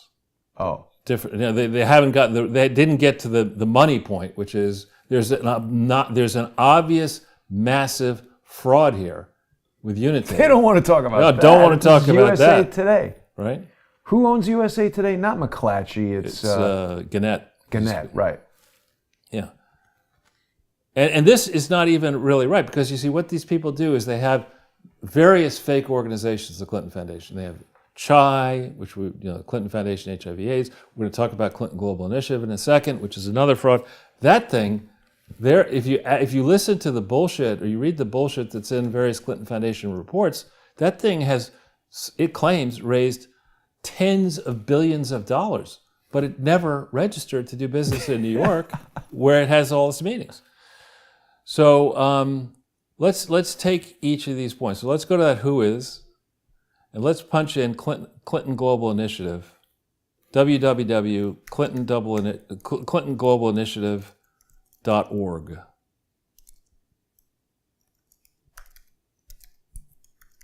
Okay, let's see what comes up. Okay, this shows that it was created November 15th, 2004. Okay, and I don't know if it says the registrant is in New York. The Clinton Foundation is in New York. And that an entity called Clinton Foundation in New York got this name. Okay, we're going to show you in a second that the Clinton Foundation did not register to do business in New York until July 29th, 2009. Okay, and the 15th of November 2004 is 2 to 3 days before the agreement with NARA, which we've shown people in the past. I don't know how easy it is to retrieve that, but you know that thing that we have, the National Archives and Records thing. If you can't get it, what is it again? This is the Joint Use and Operating Agreement. How do I? Don't. It's okay. We've shown people in the past. There's a binding legal agreement that this act guts, right? This act of getting ClintonGlobalInitiative.org from New York and putting together an annual meeting of grifters where you take grifters to come into New York. There's some hookers there too. I guess they qualify as grifters. Yeah. Well, those probably have, the old-fashioned, remember those American Express things? Those in their big, the carbon big bags paper. Or whatever. Yeah. But, you put grifters together with world leaders, and I repeat myself, in a closed forum, and you get these people, crooks will stand up and say, I'm going to give $1 billion to X, Y, and Z. And Bill Clinton's scribe say, oh, so-and-so's going to give $1 billion. Bill, that guy who said he's going to give you $1 billion, he lives in front of the hotel. Yeah. In a box. So this is evidence, okay? Now maybe this is manufactured, that the name www.clintonglobalinitiative.org was registered on November 15, 2004 by the Clinton Foundation in New York. Now, in this time frame, the Clinton Foundation, as I mentioned, had not registered to do business in New York, which is required. Hillary Clinton was representing New York as a junior senator from New York. The Clintons were living in New York. The Clintons had been operating their own charity, the Clinton Family Foundation, since, I want to say, December 2001 from Chappaqua. And they knew. They were filling out the forms for their personal family foundation. In fact, I wonder if we put in organization name Clinton Family Foundation, if we can even see that. So, and it may or may not be in here as old. The old forms may or may not be. Yeah, there you go. It's Chappaqua. Let's see how far back they go. I think it's going to be, yeah. They registered, this is interesting, they registered August 16th, 2002 in New York, okay? But they made a donation in 2001 to the entity. Why do they keep doing that? Because they're crooks. But isn't that stupid? I mean, why? They think they've got the New York system locked. Now, how far back can we go here? Oh, we can only go back to 2006. Oh, right. They're not linked. Why well, not? But we can get it off ProPublica. But I'll do a stipulated reality, which I'll prove on ProPublica if you want, that Bill and Hillary... This is actual reality if you're relying on evidence. They are stipulating reality through these filed documents. Right. So Bill and Hillary Clinton signed these documents, for a New York charity operating in New York. Now, they lied about it being a public charity. They claimed on their personal tax returns that they were giving money to a public charity, which this is not. This is a private foundation. But they're lawyers. I mean, Bill went to Yale Law School. Where did Hillary go? Yale Law School. Did Bill pass the bar immediately? Yes. Did Hillary? No. Did Bill have to surrender his law licenses? Yes. Did Hillary surrender hers? Possibly. So maybe Bill is smarter than Hillary. Maybe Pond Scum is smarter than Hillary. I don't know. But anyway, the point is that they can't say that they have no familiarity with the law. Right. They can't say that they have no familiarity with fucking up and having to give up your law license. They can't say that they didn't personally benefit from giving money to a fake charity, because they did. And so here they get together with this con artist job, the Clinton Global Initiative. Let's go, I think you have in there the business entity search page. We'll do that one first. Not that. Buttigieg. Not that. Is it? That's it. So let's put in Clinton, just put in a Clinton Foundation. I think you may have to put foundation uppercase, maybe. And you want in search functionality, the next one down, you just want to put contains, corporation, and let's see what we get. Okay, Bill, Hillary, and Clinton. All right, this is slowly on this. What is this? It's just another Clinton County. Clinton. There was a famous Clinton who was a governor, DeWitt Clinton. Now, I did mention to you that the thing didn't register until July 29th, 2009. Now, you may think, you could see it, Bill, Hillary, and Clinton, Chelsea Clinton Foundation, active, date of first filing, July 29th, 2009. So if you hit this, you'll see it further confirmation. Okay, it's active. Initial filing, July 29th, 2009. Now, the reason I would remember that was my mother's birthday. And so it's not that I keep all these dates in my head with no other. So It's the first time. Device. Huh? Isn't that a mnemonic device? It is, yes. So this is the first time this entity registered in New York. And its name was not Bill, Hillary, and Chelsea Clinton Foundation in July 29th, 2009. And frankly, I would argue that it never legitimately changed its name to Bill, Hillary, and Chelsea Clinton Foundation. Wait, did you see this? That's true. 1997? Yeah, the main Clinton Foundation was incorporated in Little Rock, October 23rd, 1997.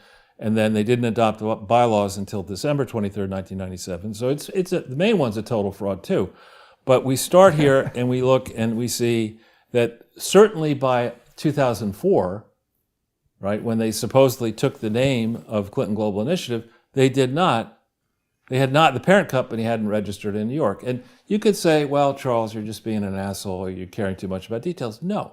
In New York, their taxes are high. A lot of donors want to reduce their tax bills. And one of the easy ways to do that, Tish James, if you're listening, is to have multiple fake charities say, let's have a global initiative and you give me $20,000 cash and I'll give you a slip of paper saying you gave the Clinton Global Initiative $1 million. And you could take that slip of paper over to your accountant. Get a write-off. And you get a write-off of $1 million for giving me $20,000. And you're one happy camper.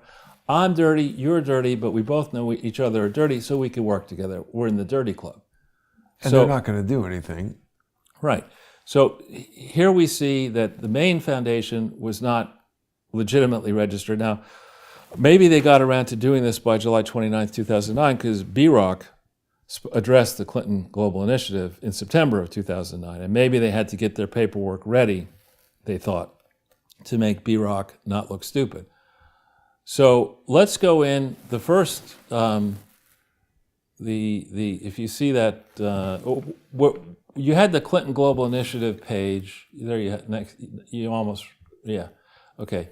Turning ideas into action. I might come up with a different acronym. Paying Chelsea Clinton's outrageous and Hillary's outrageous living costs. Let's see if they have the actual. If you go down the page a little bit, do they have? All right, look up here. Here's the summary. Now this, I'm not making this up. This is their page right here. Since it was first launched by President Clinton. Okay, now, he wasn't president in 2005, and I really have a problem in a republic or a democracy giving titles for life. You shouldn't be, because you were president for 8 years, that doesn't make you president forever, and you should be launched by Bill Clinton in 2005. Okay, if it was, how come Bill Clinton's name is not on any tax filing in 2005 for the foundation? How come he's not listed as a key executive or director or trustee? It wasn't launched by him. And if he wants to take credit for launching it, then we've got a big problem because it didn't exist. And the revenues that came in, if he says he created it, they should go into his bank account. He should be taxed on them. Why, though? If he creates a charity, how come he can't say that he... I'm not saying that he did, but why just saying that he creates it, does the money have to go to him? Well, because they did hold this meeting. beginning in 2005, and people did attend it and pay a lot of money and claim that they gave, made commitments to action, which is yet another piece of garbage. And just why I say that briefly, when you think about charities, and again, I understand the Jewish tradition is that if you're going to make a charitable gift, you don't tell people about it. You don't. The steps, maybe that's what Bill's trying to do. I just didn't want to tell people about it. Right. Yeah. No, but the steps are, as I understand. I'm converting to Judaism. No, as I understand it, in a legitimate charity, if you've got a need and you want to have an organization, a charity cannot be an individual. It has to be an organization. So you decide what type of organization, under what governing law, you organize it, you operate it, you fill out the paperwork. If you're going to operate outside your home state or D.C., you make sure that you check New York law, California law, and you do everything properly. And if you're going to make a donation, you either wire the money or send a check or whatever. If you don't have enough money in your account to make the full donation this year, but you want to make a pledge over 5 years, you sign a pledge document. And if it's binding, then it's just as the time that you're waiting for the money 1, 2, 3, 4, 5 years out.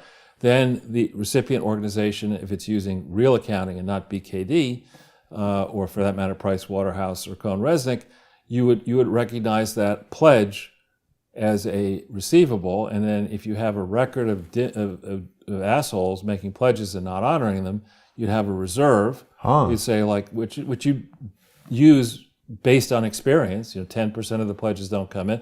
Okay, blanket pledge, even though Goodman's generally good for it, Ortel's good for it. We're going to say 10%. Deadbeat fund. No, it's just standard operating procedure. You say people die before they can pay it, they or change forget. their mind. They don't decide they don't want to give money to a grifter family, right? And so they don't dishonor the pledge. But what they talk about here is commitments to action. Now, like anything else, it sounds good.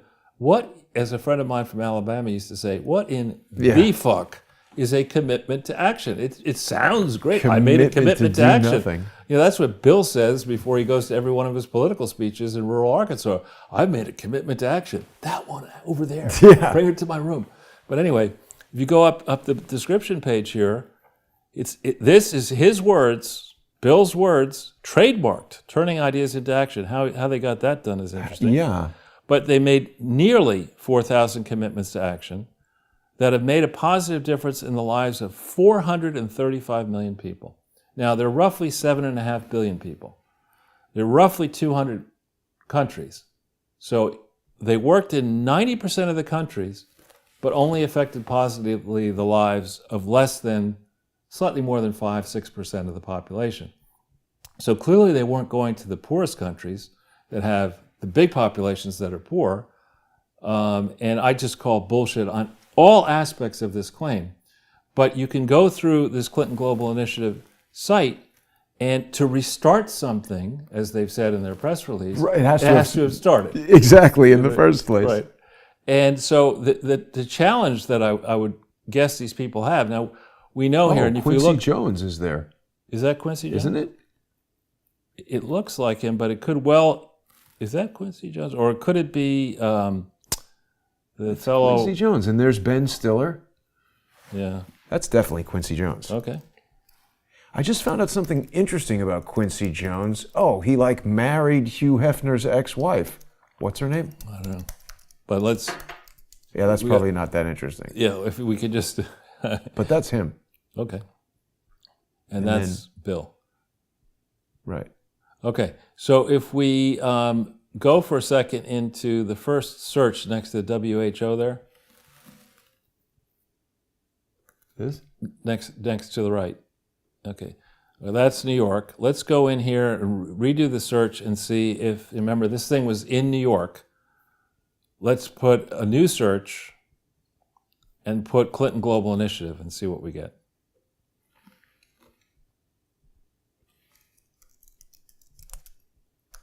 And remind you, this is a charity holding annual meetings in New York while Hillary Clinton is a senator. Oh, nothing. Hey, we'll just fuck it. We're not going to... Did I spell it right? No, you did it right. They did, yeah. And again, from memory, we could check initiative. And it's you got the right result, the correct result. I think if you put the EIN in, I think it's 27. You take that out and put in 27-155-1550. That's a very unusual EIN, isn't it? 1550. And then That's do the same thing. Okay, you come up with, I think this is a technical investment banking term, bupkis, nothing. Okay, so this is New York. They didn't register the Clinton Global Initiative with the Secretary of State. They didn't register any charity at any time, even though you'll see in a second that they did make filings in other states. They decided, the one state where we're going to do all this work, where all the people are going to come primarily, fuck it. We're not going to, we're never going to register in that state. Well, let's go to Massachusetts, which I think is the next one to the right of that, up above on the, yeah. Okay, now let's see, if we put in Clinton Global Initiative here, what do we get?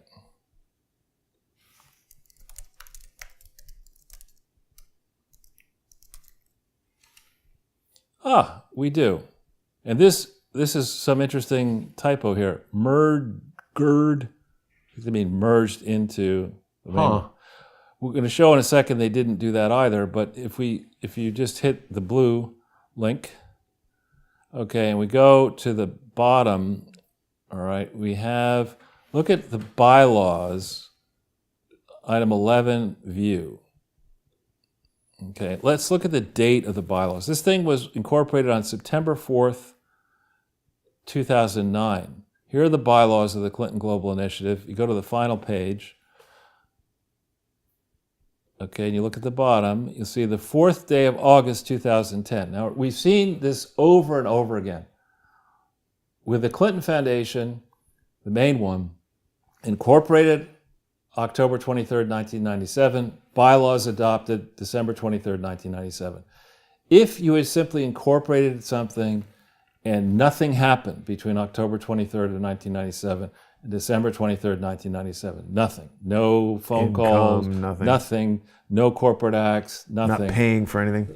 Not selecting Little Rock as the site, not having all kinds of press releases bragging about that, not going on C-SPAN not saying that Bill Clinton did this, not raising money in Washington, D.C. Just nothing at all. Nothing basically at all. The kind of like so what stuff happens? That's in between Joe Biden's ears, nothing, Right. that kind of stuff. So if you did that, what would happen? So you could make the case that we incorporated, but we had a last minute complication and we need to get our ducks in a row, so the board couldn't meet until December 23rd, 1997. But no corporate actions were taken between October 23rd, 1997. It's not where we want to be, but we didn't do anything in between. Right. So it's just don't give us a hard time. We incorporated, and we didn't want to unincorporate and reincorporate. We just didn't do anything else.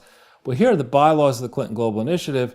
September 4th, 2009, they incorporate, but they don't get a doing business as name for the main entity, the Clinton Foundation. Clinton You definitely cannot,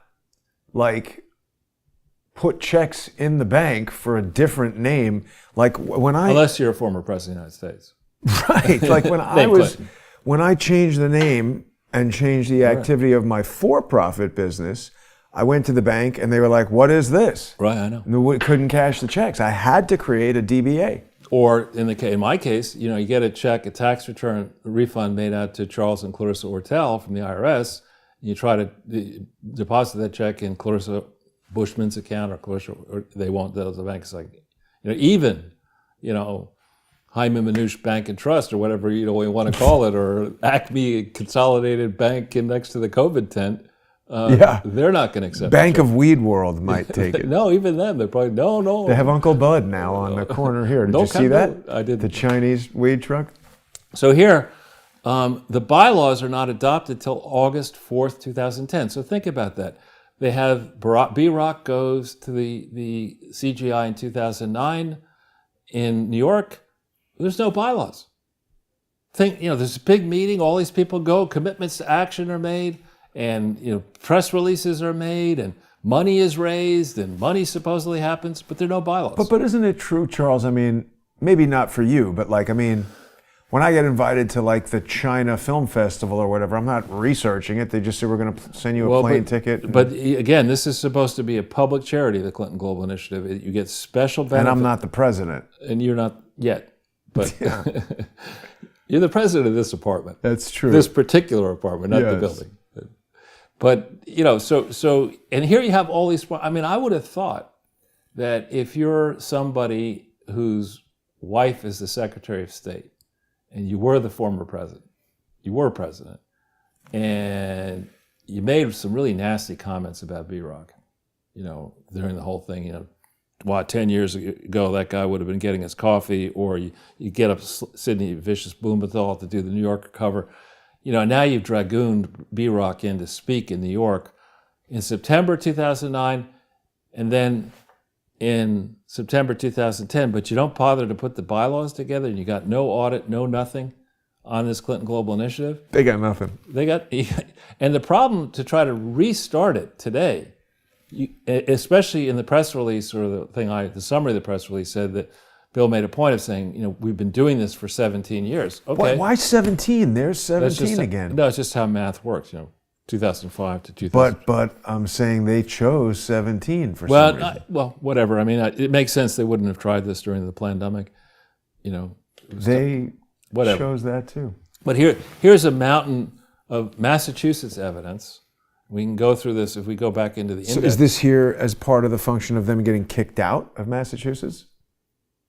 Well, I just think this is incredible recklessness. This is not sloppiness. This is, again, if you're trying, these idiots who like Clinton, Bill, and Hillary, and frankly Barack Obama, and all these politicians who talk about, I care about my legacy.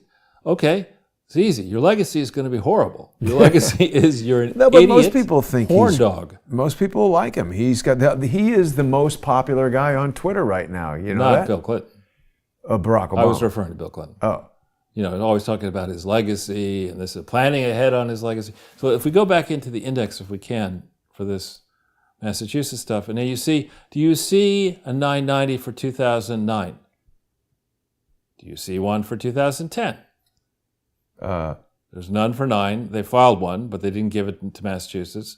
There's one for 10, but they don't give it to Massachusetts. Not until 11. None of this stuff, by the way, is in New York. The audit in 2011, we don't need to open it, is not for Clinton Global Initiative. It's not as required. There is one for 2010, a 990. They file in Massachusetts. But they don't file, if you go all the way to the top here, they don't file a 990. They file a 990 for 2013. But here, in 2014, they file the merger document. You hit view for the number 1 thing. Okay. And this, to me, as somebody who did a lot of mergers, this is offensive to me, that they would try to palm this crap off. Articles of merger of Clinton Global Initiative, Inc., something that didn't lawfully exist, with and into William J. Clinton Foundation, something that didn't lawfully exist. So what is that? Is this lawyer crap to have a lot of fancy documents around something so that you have to sift through the documents to figure out what's going on? Yeah, this is really something, I've got no particular bone to pick with the good people of Arkansas, but the good people of Arkansas need to rise up and say, enough of these laws that allow the Secretary of State to issue this piece of garbage document with the protection that under Arkansas law, the Secretary of State is not required to check and see whether the merger actually was lawful. This is they purposefully set the stuff up so you can produce this fancy looking thing with a nice seal over here, and people say, oh yeah, this must be official. Every state's the same. Arkansas says this is official. It's a real merger. The William J. Clinton Foundation didn't have any bylaws. Does that sound familiar? Yes. In March 7th, 2013. It hadn't had bylaws since April 25th, 2005. So it didn't legally exist. It didn't have audits. So it we'll show you in a second the strict rules in New York. It failed all those rules. If it didn't exist, you can't merge into it. And the Clinton Global Initiative didn't exist. So there's a whole bunch of other paperwork, and I'm keeping my eye on the time. I don't want to take too much time here, extra time, but this is a complete bollocks and nonsense. But The folks in Massachusetts have fallen for it. They haven't made an issue of it. They haven't said, no, wait a minute. I thought they stopped their ability to That's for Chai. Wow, so why didn't they do it for this too? Democrat-controlled state. Wow. You know, people are kind of commenting on my statement that Barack Obama is the most, popular on Twitter. I agree that it's falsified, but it seems to me that somebody at Twitter has the ability of really sticking it to Trump by not only kicking him off of there, but elevating Barack Obama to the top spot. That's exactly the type of petty shit these scumbags do. But, I mean, I don't think this is the most discerning list. I mean, Justin Bieber's number 2. I'm surprised Joe Biden isn't number 3. I don't know who else. Justin Bieber is famous. I don't know. But I mean, when was the last thing he did recently? 20 most followed accounts on Twitter, Brand Watch. Bieber, I don't know, isn't he winning? They've changed all the time. That's 20. Here's what does it say for number 1? B-Rock. Still says B-Rock. Beeb. Still says Bieber. I Katy think this is Perry is a good singer. But how come I don't know who Rihanna, right? I mean, this makes sense. I'd be like Nicki Minaj and whoever Soccer the player. most popular. What's this? Taylor Swift. That That makes sense. White bread. Ariana Grande. Makes that sense. makes sense. Lady Gaga didn't like the meat skirt. Oh my God! How did this happen? Doesn't she look like Lindsey Graham? Yeah, that's why she's so popular on Twitter. I thought YouTube it was Lindsey is number Graham. 10. Wow, they suck. And Narendra Modi, with 1.4 billion people in his country, he's only got how many followers? I don't know. Is he the president of India? Yeah. All day long. He's followed by Klaus Schwab. I saw him. Yeah, I saw him in an interview with Putin, and I didn't know who he was. So thank you for pointing that out. Let's go down the list. I wonder what number Klaus Anal Schwab is. Oh, I don't think he's going to be on there. Well, we'll see. He's not in the top 20. Kim Kardashian West, she's going to lose sense. the West. Selena Gomez is still dead, right? Elon Musk, that he's makes popular. Sense. Is Elizabeth Justin Timberlake? That makes sense. Is Elizabeth Warren on the list? No. CNN breaking news? That makes no sense. I like Justin Timberlake better. Bill Gates. Oh my God, how is? Well, he's followed just by people who hate him. He's bought his way on. Britney Spears out of conservatorship? No.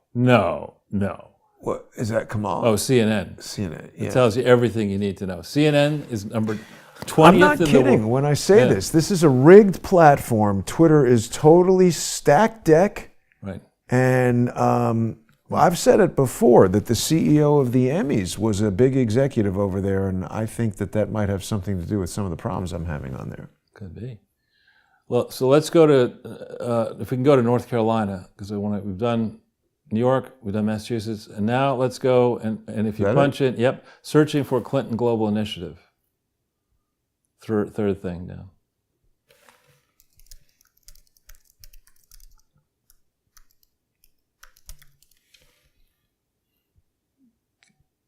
Try. Did I spell it wrong?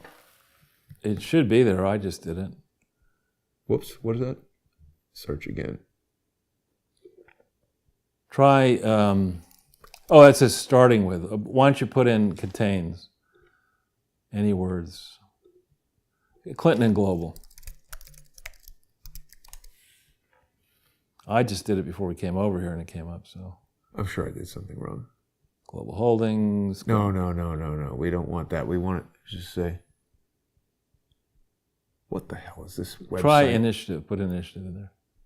Starting with all words. That's what we want.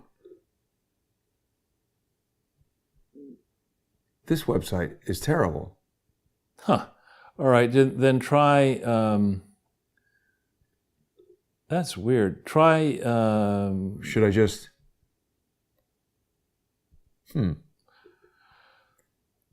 That's really weird.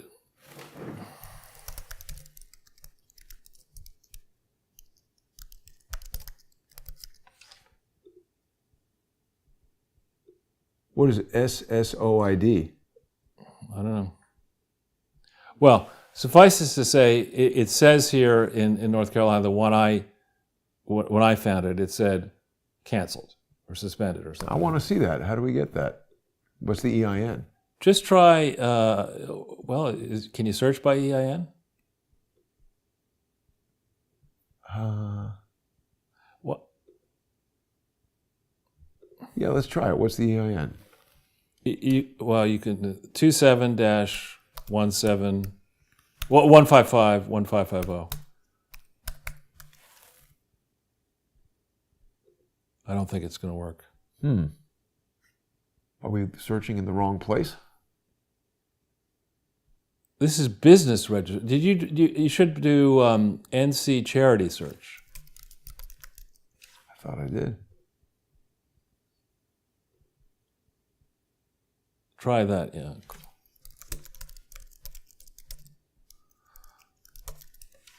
There you go. Clinton Global Initiative. Okay. And then bottom, no, yeah, canceled. That's what, they learned that from Twitter. But if you go down the page here, you'll see document filings. Over here, Jason. Sorry, I'm working on something here.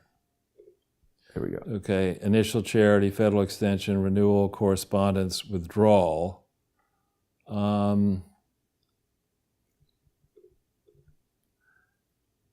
see. If we let's look at the initial charity filing, which is this one up here. This? Yeah. And it gives you cover letter, check, amendment, board list, determination letter. Here's the 2009 EZ purpose statement. This is hilarious.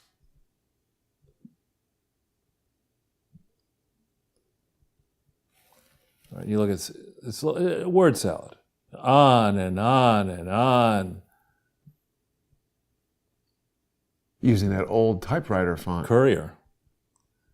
Strives to improve the lives of people around the world, especially hot chicks. Right. It's just this is like, again, it's word salad. Just write something. Nobody's going to give a shit, and it operates CGI University. Remember that and see. The Trump University was shut down. Yeah. Using the word university is very tough. Accredited. It's very tough to do that in many states that matter, including North Carolina and especially New York, because they don't want scumbags, saying that they're operating a university and then charging a lot of money to give you a piece of paper that's completely worthless. So here, this is in the initial registration, which should have been by 2010 or 11. Remember, they'd only done 435 million as of recently. Here they've improved 300 million people's lives in more than 170 countries.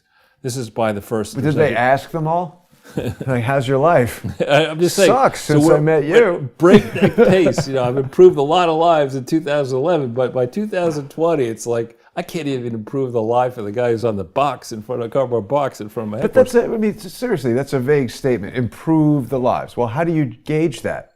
It's just, it's absurd. And then they're talking about charitable and philanthropic activities, and then they say, for example, let's talk about Procter & Gamble, which is not charitable. They're trying to sell you soap. Along with its partners, is helping increase, you go to the next page, scroll down, it's helping increase the availability of safe drinking water. Now, that's a good idea, and I think Chelsea Clinton, the world's diarrhea expert, would say that's a very good thing to do. Matt Damon but that's does that. not like a new idea in 2010 or 11. It's like, you know what? Nobody else has thought about drinking water in developing countries. I got a plan. Now, the fact that Procter & Gamble, I like Procter & Gamble, I'm a shareholder, it's an interesting company, but they make money off of the sales of maybe water and things related to this. Lotus Foods is another for-profit entity. Right. Duke Energy and FPL Group are electric utilities. How come in talking about this, they're not citing a single charity, but they're talking in this word salad about I don't know about Lotus Foods, how big it is. But they're going to buy 10,000 plug-in electric vehicles. What does somebody who doesn't even have clean water need an electric vehicle for? To wash it. Yeah. They're like, I'll go drive to the hospital to treat the malaria. The dirty water is used to wash the vehicle. But that's a stupid statement. They're going to buy 10,000 plug-in electric vehicles so they can drive around. When Kamala was an intern, maybe she wrote this. Pete Buttigieg is in charge of this. Yeah, he's in charge of it. They hired McKinsey to do that. They're all Mercedes. F you. All right. So if we go back into the index that we just pulled here, just go either page back or X out this thing. Yeah. Now let's look at registration in other states. Remember, there's no sign this thing registered in New York. But let's see what they say they registered in on March 29th, 2011. Did by chance they say they registered in New York? Yes, they did. So they're either lying in North Carolina, or lying in New York, or lying in both. Yeah. And I go with lying. Both, I think, is probably right. Probably, yeah. Probably a pretty good guess. They So like I think that. you also have California. There it is. No, you have the California. Oh, yeah. Could be the next one to the right, yeah. No? We did that already. Yeah, here it's always a trick. Let me... You can X out Massachusetts if that'll help you. You can X this out. That. Ooh. Warren. That. You can X that. Where'd it go? Blinken we need. There you go. No? That's New York. Maybe it's... I can't see. Must have accidentally gotten closed. Let me... which is Massachusetts. No, we want California, actually. Oh, California. Sorry. I don't think I ever had that today. Registry of Charitable Trusts. Next one down. Yeah. Registry verification search. Registry verification search tool. It's down there, Jason. Yep. Oh, yeah, they make it really difficult. And then punch in, please, an organization name, Clinton Global. Fourth. Yeah. It's not zooming in for whatever reason. Just global, that's it? Yeah. Global. L. Oop. Is it not an L? That's it. You don't want a colon there? No, or a semicolon. Or a hemi-demi semiquaver. Okay, what does it say, Jason, under the third column? Oh, that says it's suspended. Now, is California a state that matters? Well, Electorally, is it a big... You get a lot of electoral vote, college I like votes. the weather, good produce. But if you're a political type, do you want to get the electoral votes in a lot of people voting there, yeah. Does it have any media there who might be interested in doing diligence on a candidate? You know, well, doing diligence, no. They on a don't. Democrat. And the media we don't do interested any in of that. So, this Clinton Global Initiative, which in the MOU, they say the MOU is struck December 16th, 2008. Peter Strzok. We've shown you that the Clinton Global Initiative and the Clinton Foundation itself had not registered in New York until July 29th, 2009, which last I checked is after December 16th, 2008. But let's hit the blue link and see what, if anything, they may have filed in California. Okay, here you see that 2009 statement. You see they did a 2010 statement, which they didn't bother to do in Massachusetts. And they did a 2011 and a 2012, but they don't do the 2013. This is the classic way in which I've caught other con artists. So if you're supposed to file all these forms in all these states where you're soliciting money, and it's crystal clear that the Clinton Foundation or the Clinton Global Initiative raised money from donors in California, in New York, in Massachusetts, maybe in North Carolina. And here we have the evidence that any schmuck can get. It's not like you're not a genius finding this. This is just the way you do it. And you have the Clinton Global Initiative saying, you know what? We'll tell New York one thing, and then we'll tell Massachusetts another thing. We'll tell California nothing at all.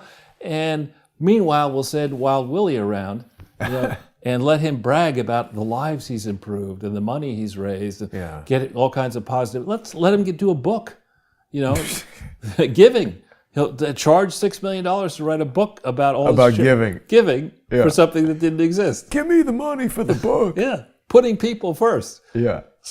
Parentheses. Bill, Hillary, and Chelsea, right?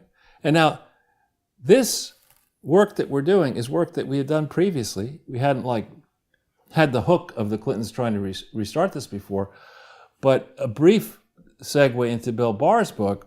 Oh yeah. I thought about buying his book today, which is just out today. I got it. Yeah, well, you're flush. Oh no, pinching pennies. I'm trying to interview him. I sent an interview request to HarperCollins. They'll probably say F you. Probably. They won't. If they say anything. Yeah. So Barr, though, I saw clips of him, excerpts of him. I think Brett Baer and others. His approach on Durham is to say the reason Durham is taking so long is it's excuse after excuse. First, we had COVID.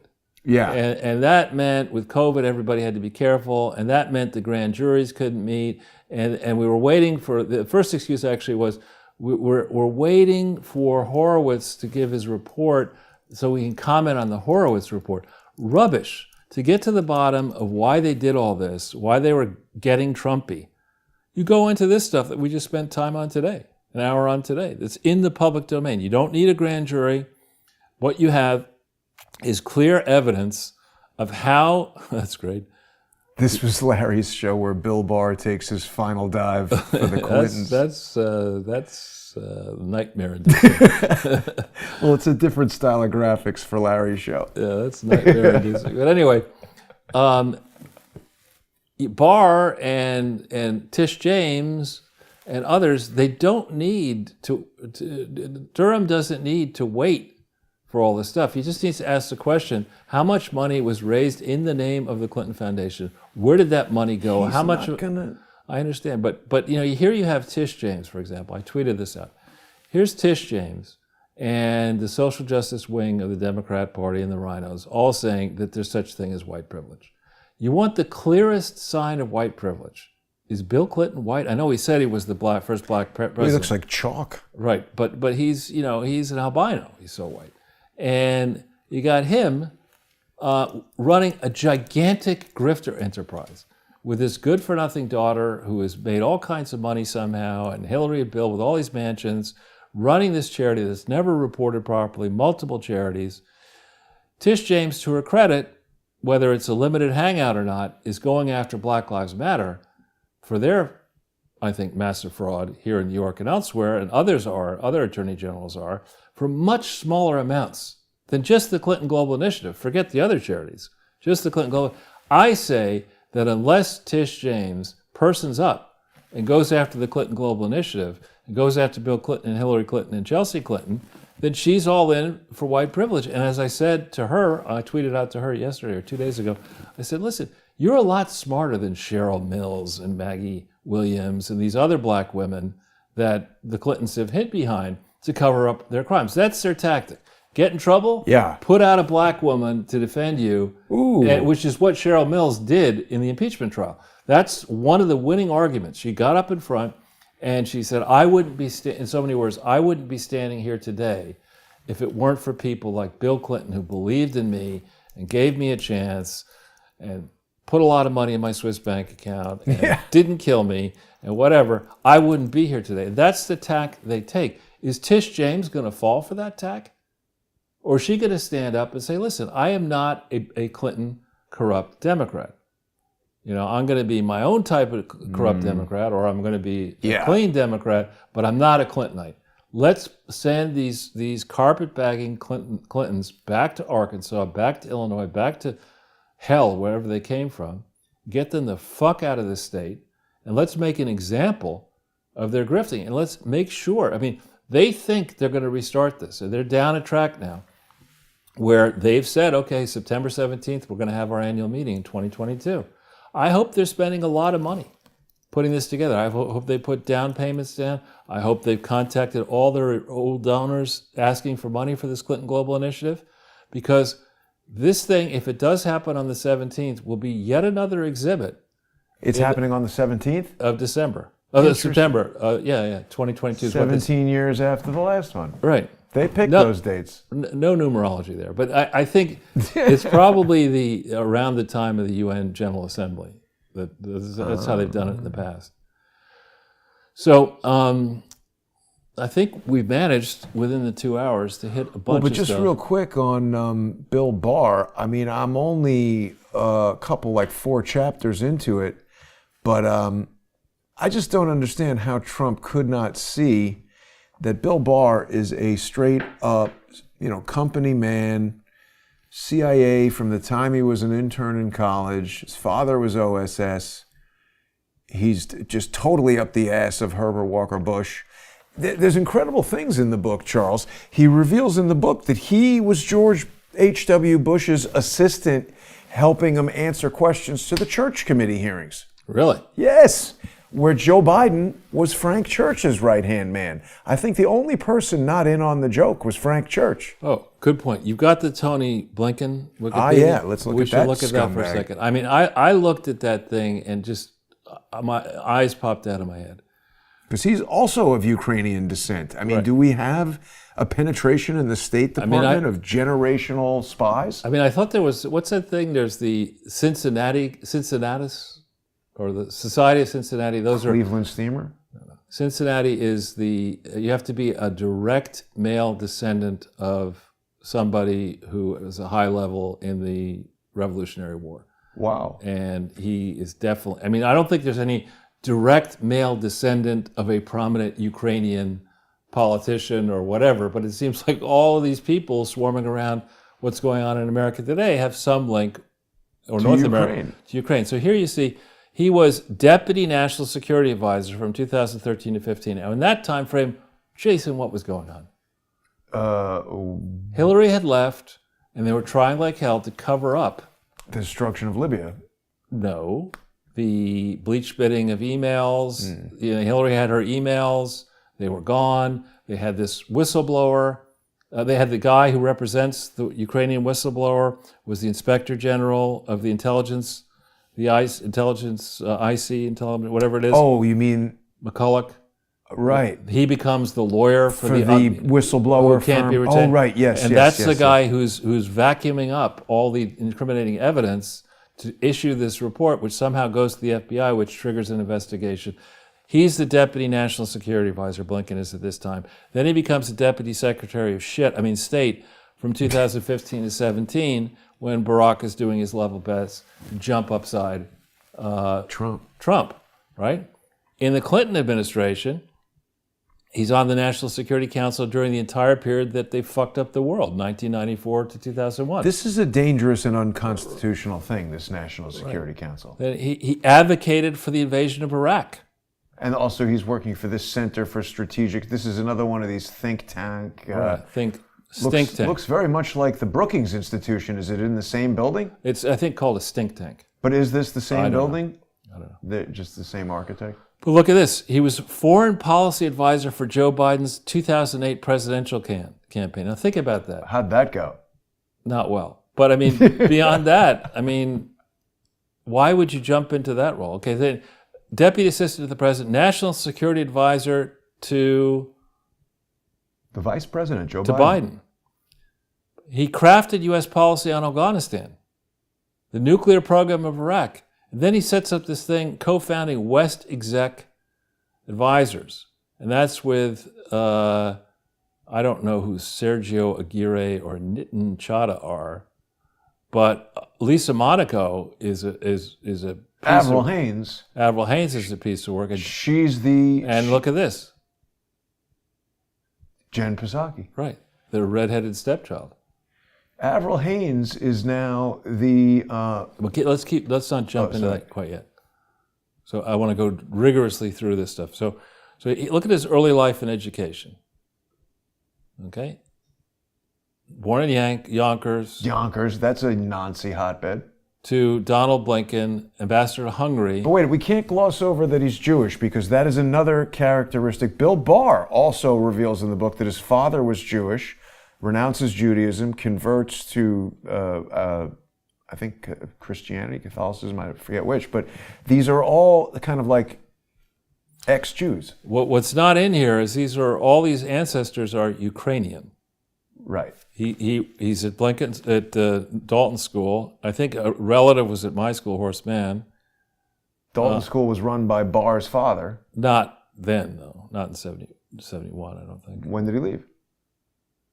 Didn't he leave before Epstein? Yeah, he left before Epstein got there. Epstein got there in right around then he left, I think.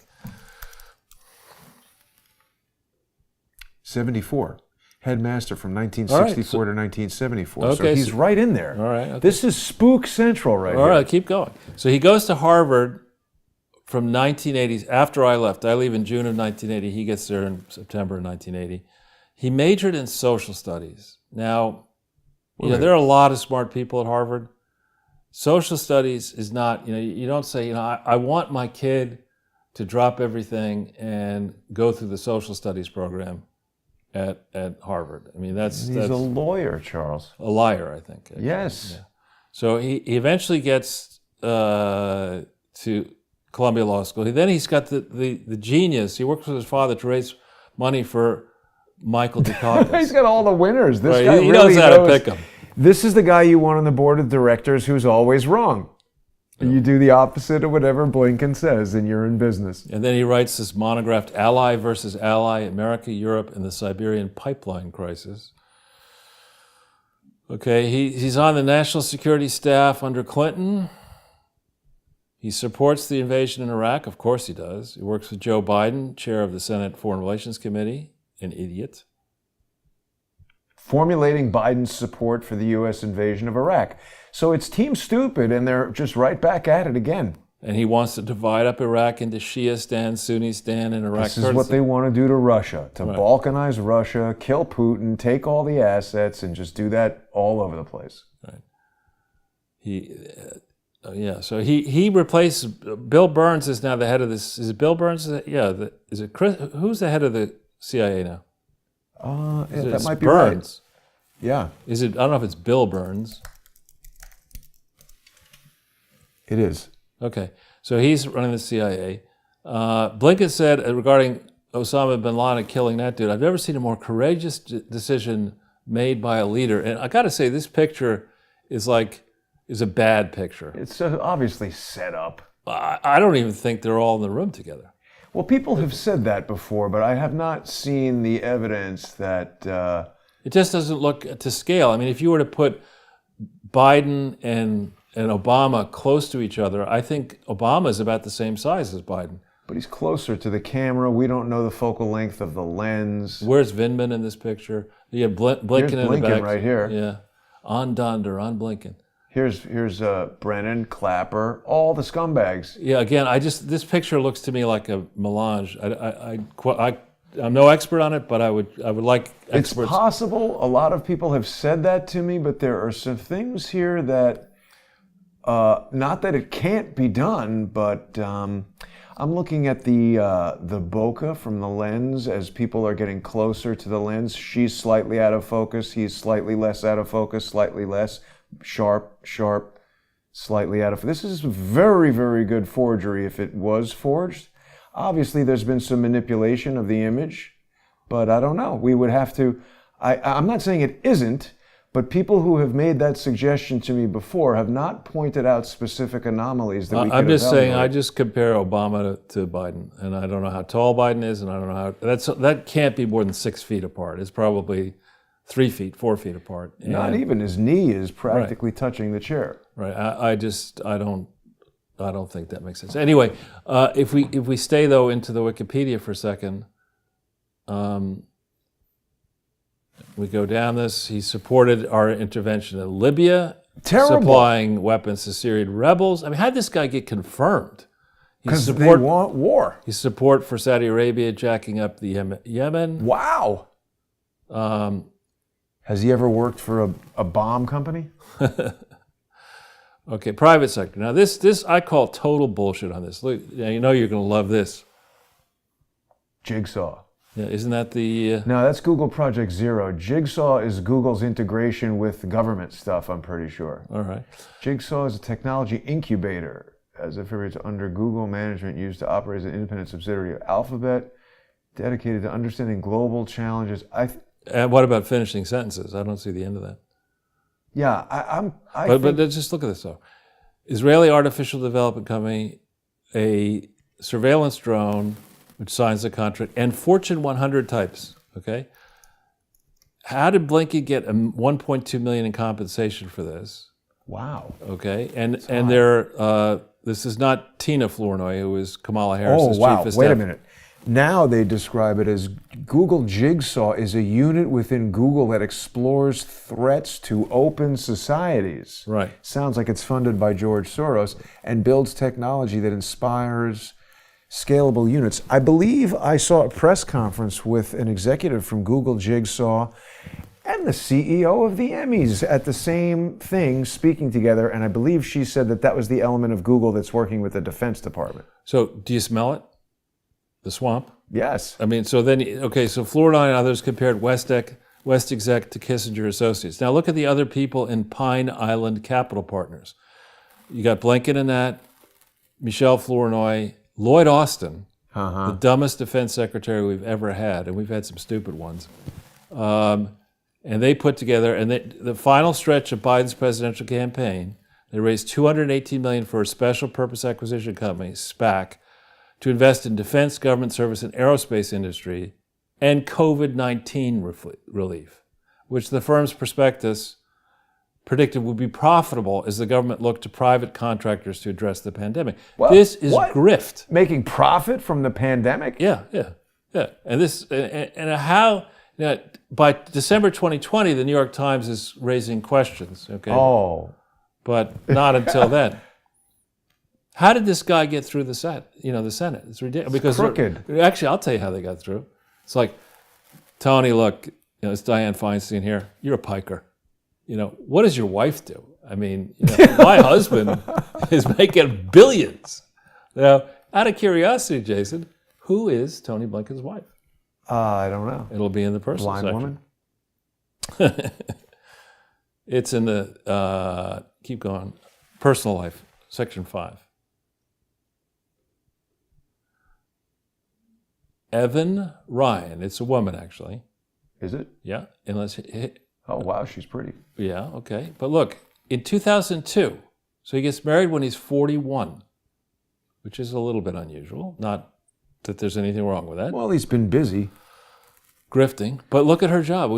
She's White got House Cabinet Secretary with Joe Biden. Well, that's the person... Assistant Secretary of State under Obama. Okay, but the Cabinet Secretary, my understanding, is the person who organizes these cabinet meetings, right? Which is a big job. So here you have, you got Jill Biden, doctor of education, making sure that Biden gets his ice cream and, spends at least 1 minute a year working. And you have Tony Blinken's wife orchestrating the cabinet meetings. You got Tony Blinken grifting, or to his heart's content, with Lloyd Austin and these other people. And these are all, as bad as the Cheney was, the people around Bush and Cheney, this is the same crew that not only has a mediocre record of accomplishment, these people have a record of destruction of America's national interests, of the interests of the average worker, be you politically interested or not, be you Democrat, be you Republican or independent. These people, this is the varsity fuck-up society. Yeah. And where's the mainstream media on this? You would have thought that Bernie Sanders, of all people, would be saying, now, wait a minute, you stole this from me. You robbed me in 2016, you put Hillary in. You robbed me and you put the resident in. Yes, I've got 3 homes now. And yes, that means I could always stay one step ahead of my wife, who succeeds in destroying everything, universities, colleges, maybe his personal life. But you would have thought that folks in the Democrat Party would be up in arms here. Nope. Hands out. And they're That's right. Hey, Tony. It's not a hand 10%. up. What is it? It's not a hand out. It's a hand up. I don't know, Charles. The whole thing is crazy. But I'm hopeful that Victoria Nuland coming out with that statement that I hope people will watch this. Google the Victoria Nuland, Marco Rubio Senate testimony from yesterday. She's a lawyer as well, right, Victoria Nuland? I don't think so. Well, she was selecting her words as if she had been coached by a lawyer to very carefully say things so that she can tell you something that isn't true, but isn't perjury. Could be, yeah. I think there's an Abe Lincoln thing you wanted to do. Oh, yeah, that's his stupid music video from his band. The thing that I found interesting about this is that I've been calling him Abe Lincoln since I first heard of him, and that's the name of his band, and it's pronounced Abe Lincoln. But it's just bad. Wouldn't you lip service? That's the hit, apparently. The hit? I guess. Who wrote the lyrics? Monica Lewinsky? I think he writes it and plays the guitar. I can't tell if it's him singing or not, but it's just like high school, college band crap. It's absolutely... It's the kind of stuff you make sure you take off the internet before you seek confirmation as Secretary of the State. considering all that other crap he did, this is nothing. But he did this in 2018. It's not like this Got is a lot of views. Yeah, but look at how many subscribers he has. Isn't that unusual, though? It is, but he is an unusual person in that a lot of people, I thumbs down it. That's not good. If you only have, let's think, that's called 1,000, so that's slightly more engagement than normal, right? No, the engagement would be the comments. Oh yeah, it probably is fake numbers because he's got the comments turned off. And if there were this many people, he can, but I can't. Oh, okay. He does that because he knows people would say like, dude, you suck. Right. You're a criminal. And there's like 12 comments and 56,000 views. But you're right. There should be some correlation between 56,000 views should be, 7,000 thumbs up or 7,000 thumbs down. No, that's way too high. You said it's 1%? That's for comments. Oh, okay. I don't know what the engagement is. No, there are metrics for that. This is problem, but I mean the ratio of up to down is not good. No, and it must be it must be manipulated. Video. It should be more like down 55,572, up none. Let's see what it says here. 3 metric ratios to your YouTube channel success. Blah blah. 3 YouTube comments to views, likes to views. And how popular is your YouTube video? The clearest ratio for measuring success when it comes to likes is likes to views 4%. That's 4 likes for every 100 views. Okay, so that would be 0.04. It should be 2,024, 2,240. Instead it's 751. So it sucks. No, it's a fake view number is what is more likely. Because there's just nothing going on there. So, but when we look at like a Crowdsource the Truth video, what are we looking at over there in terms of, like, here's one from just the other day. So this has 3,200 views. Yeah, that's about right. 2,000 would be 2%? That's like 7% or something, right? Yeah. And the comments are, it should be 15. This is pretty standard, 4 times average engagement. Right. Because I think that they're just suppressing the views. I don't think he's terribly worried about fucking up his musical career, because that's basically what he does. That's how he rolls. I'm a fuck up. But if you're this busy working in the government and doing that, why do you have time to record that album? That's just... Well, the answer is he was. Nobody legitimate, other than Hunter Biden and Joe and others, legitimately makes $1.2 million a year providing advice and counsel for Fortune 100 companies. When you've never done it before. When you've never done it before, and when your track record is as bad as, I was all in for invading Iraq. I'm great at picking presidential candidates. Michael Dukakis was really, I was all in for him. And Joe in 2008, dog. Dinner.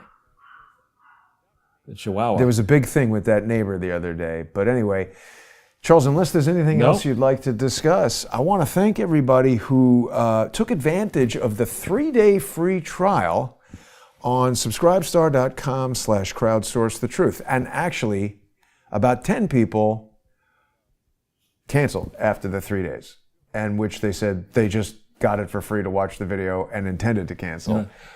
I want to just actually make one public service announcement. Sure. I apologize to the parents of children for putting this image up here to scare. Look at this guy's arms. Of Joe? That's scary. Is that a human being, or is that was started out as Willem Dafoe.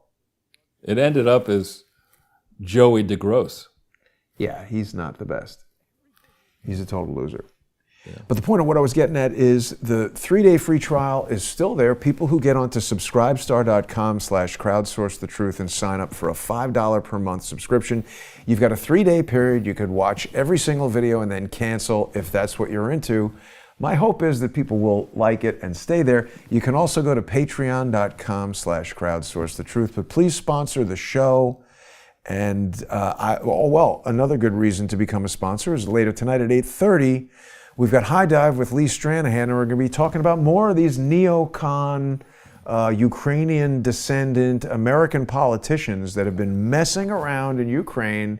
This war in Ukraine was caused by the U.S. State Department, and it is part of a plan to eliminate Putin, probably by killing him, balkanize Russia, and take it, like they did to Iraq, like they did to Afghanistan. Well, but then they gave it to the Chinese. Well, and then moved to the United States. take away our freedom. And I just, on neocon, I don't think it's neocon, it's all con. All con all the time. But the neoconservative movement, Nuland's husband, Right. what's his name, Paul Kagan. Not Paul Kagan. Is it Paul? Robert Kagan? Robert Kagan, right? Robert Kagan is right. But Kagan, he's in there. The Project for a New American Century was a think tank. Stink tank. Stink tank. Wolfowitz, Rumsfeld, Cheney. And they said, we need a catalyzing event like a new Pearl Harbor to project American power throughout the world so that we can prevent another. They're basically laying out this unipolar strategy for the world where the United States controls everything. The dollar is the reserve currency. We can print as many of them as we want.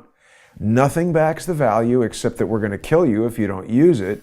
And it's just an unsustainable system that if you oppress every single person in the world, no matter how tough you are. So, you got all the nuclear weapons in the world? They figured out a way to hack, or they figured out a way to get a biodisease or something, and the nuclear weapons become irrelevant. But I'm on a rant now, and you gotta go, and I gotta go, and thanks for watching, everybody. Have a great afternoon.